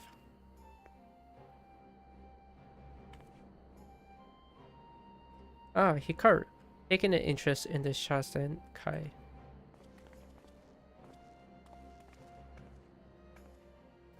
Well, this seems as good a time as any to discuss the matter. I am grateful beyond measure to you and the Scions of the Seventh Dawn for welcoming Yugiri and my people in their hour of need. As the beneficiaries of this kindness, they have made every effort to repay you and the people of Revenant's Toll. Nevertheless, we here bear a responsibility as well. Sakura, if you would be so kind. Yes, my lord.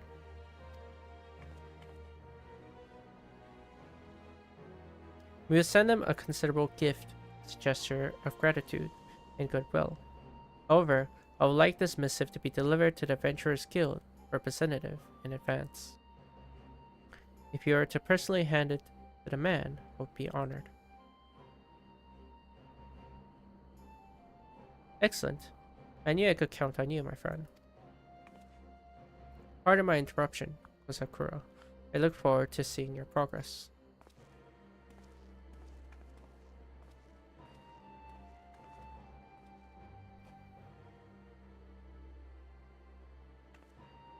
Oh dear, I hope we won't disappoint him. Anyway, I'll not keep you. Thank you again for your assistance and safe travels.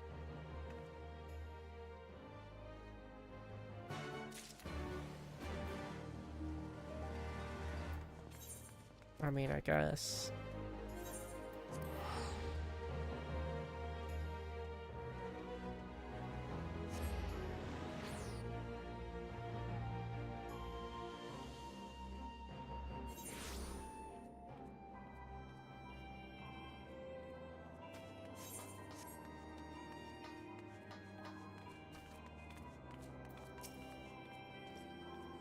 What's that, Hikaru? This is concerning the Domans.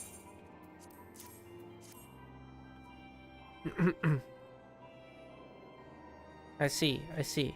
Lord Hien really needn't have gone to such trouble. But I know all too well, much of our far eastern friends worry themselves over decorum. As for the matter of the refugees' repatriation, I'll not lie. We've come to view them as family, and will be sorry to see them go. Many of the other fellow frontier hands especially. So let's do one better.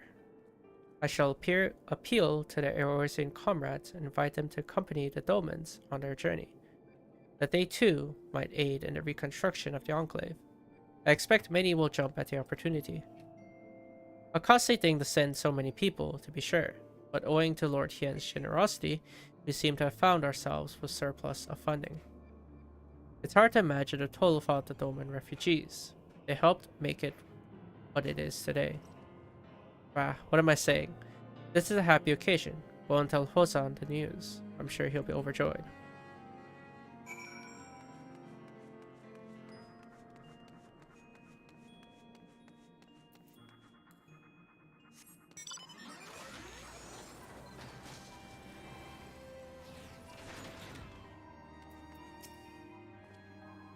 Very good to see you, my friend.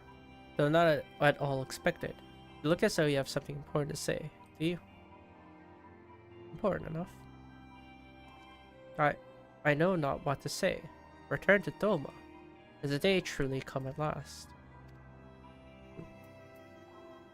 I didn't mean to skip the last thing. What do you say? Wait here while I summon the other. This concerns them all. That's what he said. My word, and they are already making arrangements for our return.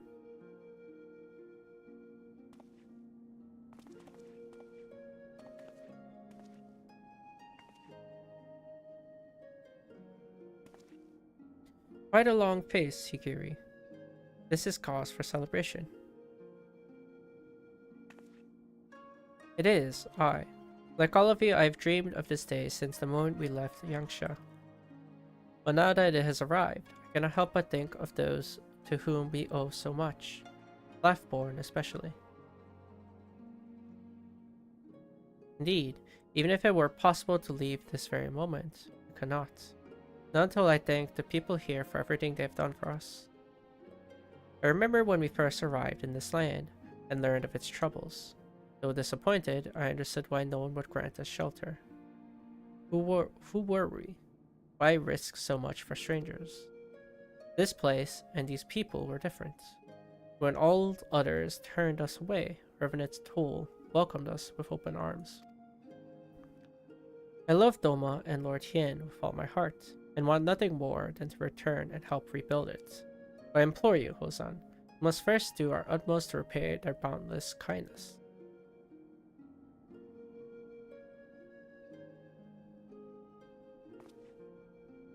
Never did I intend for us to disappear into the night, like thieves and vagabonds. Everything you have said is right and true. All labors we have undertaken will be seen to a measure of completion. That much goes without saying, I am sure. I will speak with Laughborn and ensure that we have enough days to prepare for our journey. In the meantime, I would encourage you all to prepare gifts and so forth. Very good, very good. It will not do to leave without saying proper farewells. else we would labor under a cloud of regret. In my age, one appreciates every opportunity, but their affairs in order. After all, I may not weather the journey home, much less another one to Eorzea. Given your constitution, father, I should not be surprised if you bury us all. If you have no pressing obligations, Hikaru, might I impose upon you to assist us with our final preparations? Since this is all quite sudden, many of our people may require a second opinion on a farewell gift, or something else. All I ask is that you make yourself available for any such consultation. Would that be alright?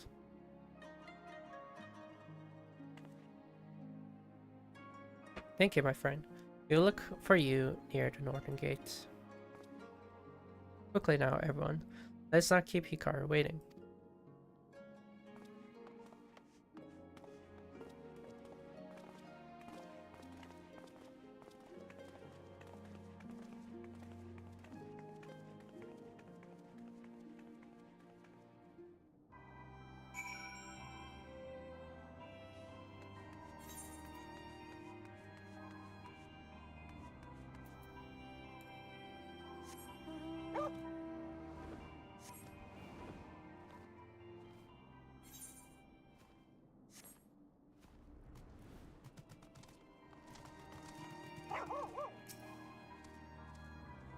Assisting the Doman refugees with their final preparations will take several minutes if you wish to cancel any pending duty finder registrations. Interesting. You could just accept the duty finder and then redo the cutscene. I guess that's a bit more. Depends. Some things will take more time, I think. Thinking as DPS is more annoying. So I can see why they say that.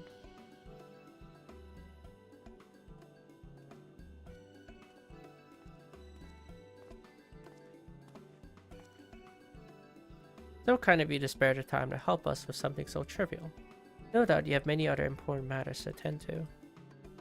Anyway, I wanted to ask your opinion on a gift I wish to give a dear friend of mine before leaving Isildur.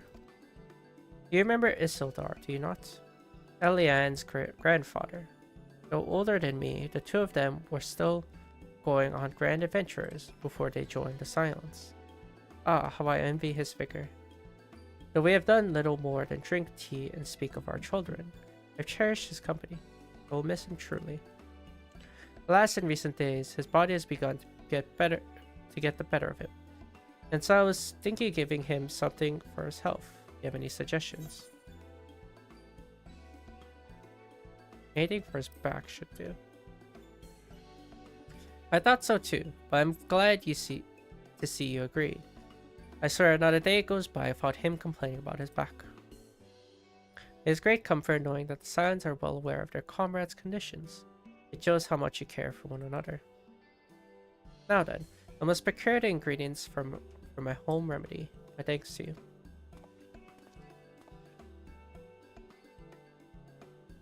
Homemade departs in high spirits. That's fine for your suggestion.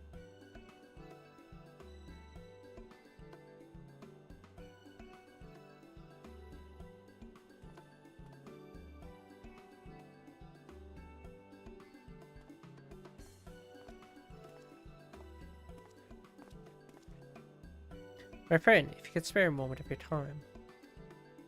The toll is home to many interests, to which we owe a great deal, but there is one in particular to which we should definitely pay respects. Rowena's House of Splendors. The house has been an invaluable source of goods and services, in both professional and personal matters. I'm sure you, too, can say the same. And so I thought to bid farewell to the one representative with whom I have worked most closely. If you would, look to the counter by the gate.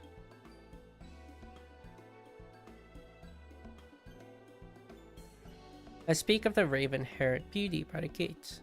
Of all Rowena's girls, she has been very helpful. There's a problem, however. I cannot for the life of me remember her name. They all sound familiar. Perhaps it is my Doman ear. Well, I don't remember her name. But you know her name, surely. Please tell me that I might have a proper conversation for her before I return to my homeland. Oh, I don't remember her name. What is this, man? How am I supposed to remember her name? You know what? Give me a moment. Let's look. Because now I'm curious. Let's have a look.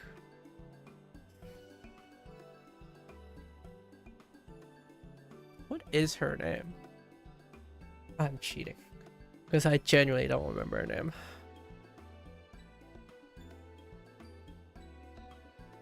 Because I agree. They do all look the same. Oh, it's so funny.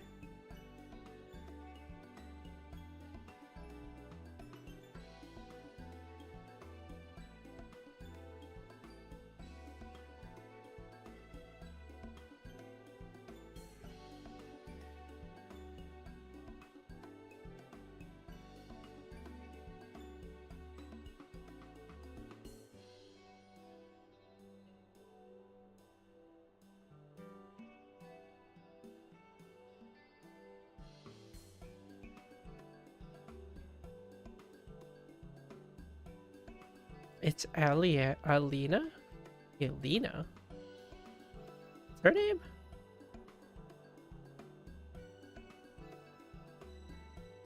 Elena? Really? I don't know, they all sound the same. Elena, that's it. I remember as soon as you said it. I knew I was right to ask you. They say you're perhaps the house's most valuable customer. Anyway, I'd best go and speak with her before I forget again. I don't remember her name. The warrior departs in high spirits, grateful for your assistance.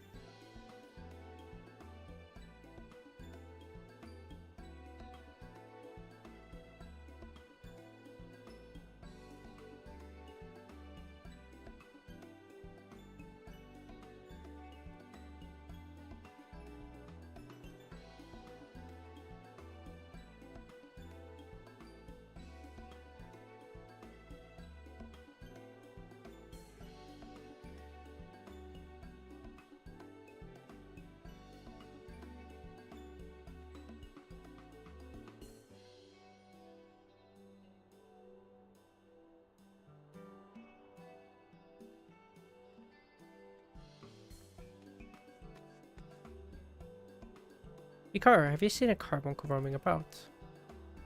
Over the course of my time here in Revenant's Toll, I have come to know many adventurers, including Arcanus' somewhat disobedient companion.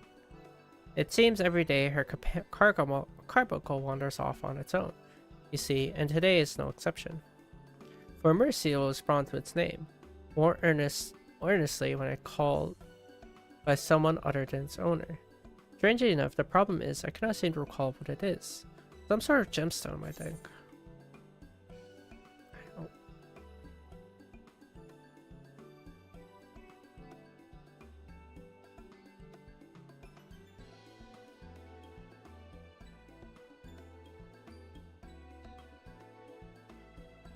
I don't know.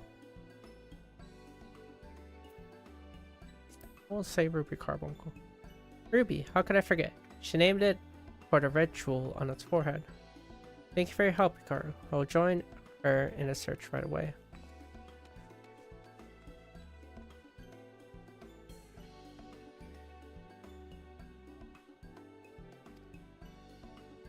Carbuncle actually showed up.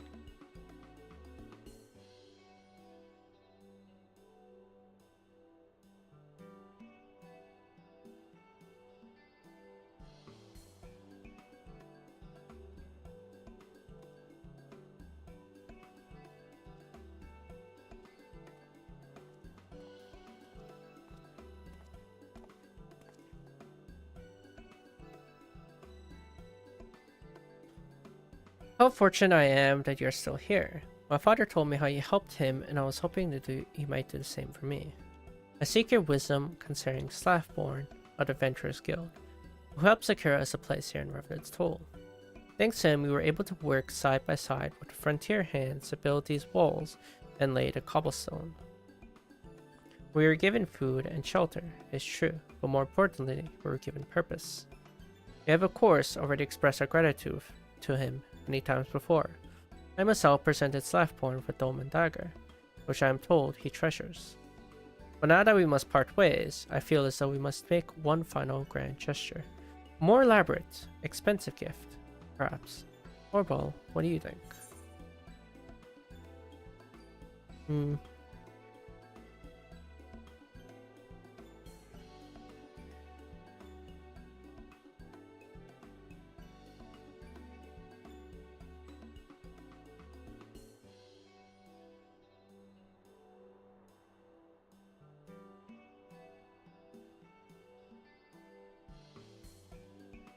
I just keep in touch, no?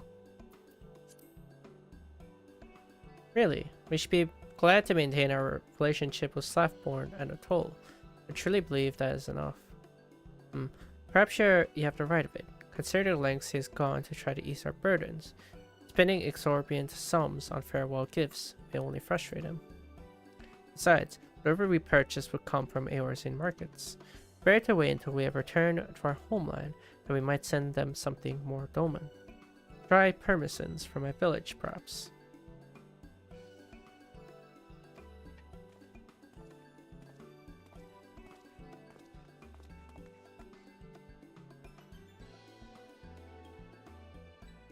How go your efforts, brothers and sisters?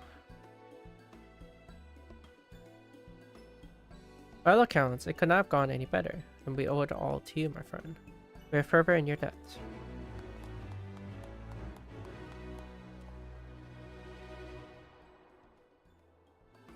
Ozan, you were going to meet with Slathborn one last time, were you not?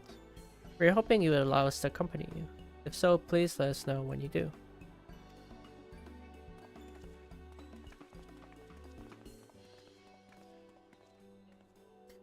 There are a few matters I must attend to before I speak with Slathborn, but it should not take much time.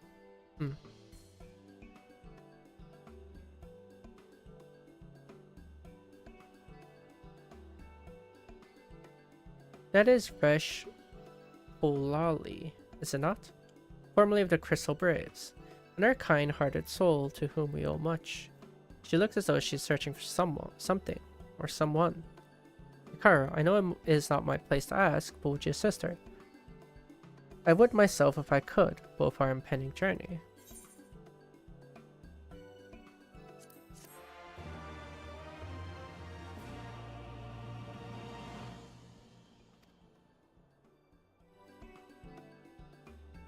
Whole booty.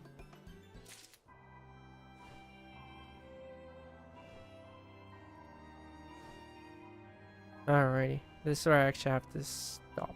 I'm way too fatigued. Alright. Maybe I'll try to get still more consistent schedule for this. A bit harder, but I'll try my best. Anyways, I thank you for watching and hope you have a good rest of your day or night, wherever you are. Bye bye.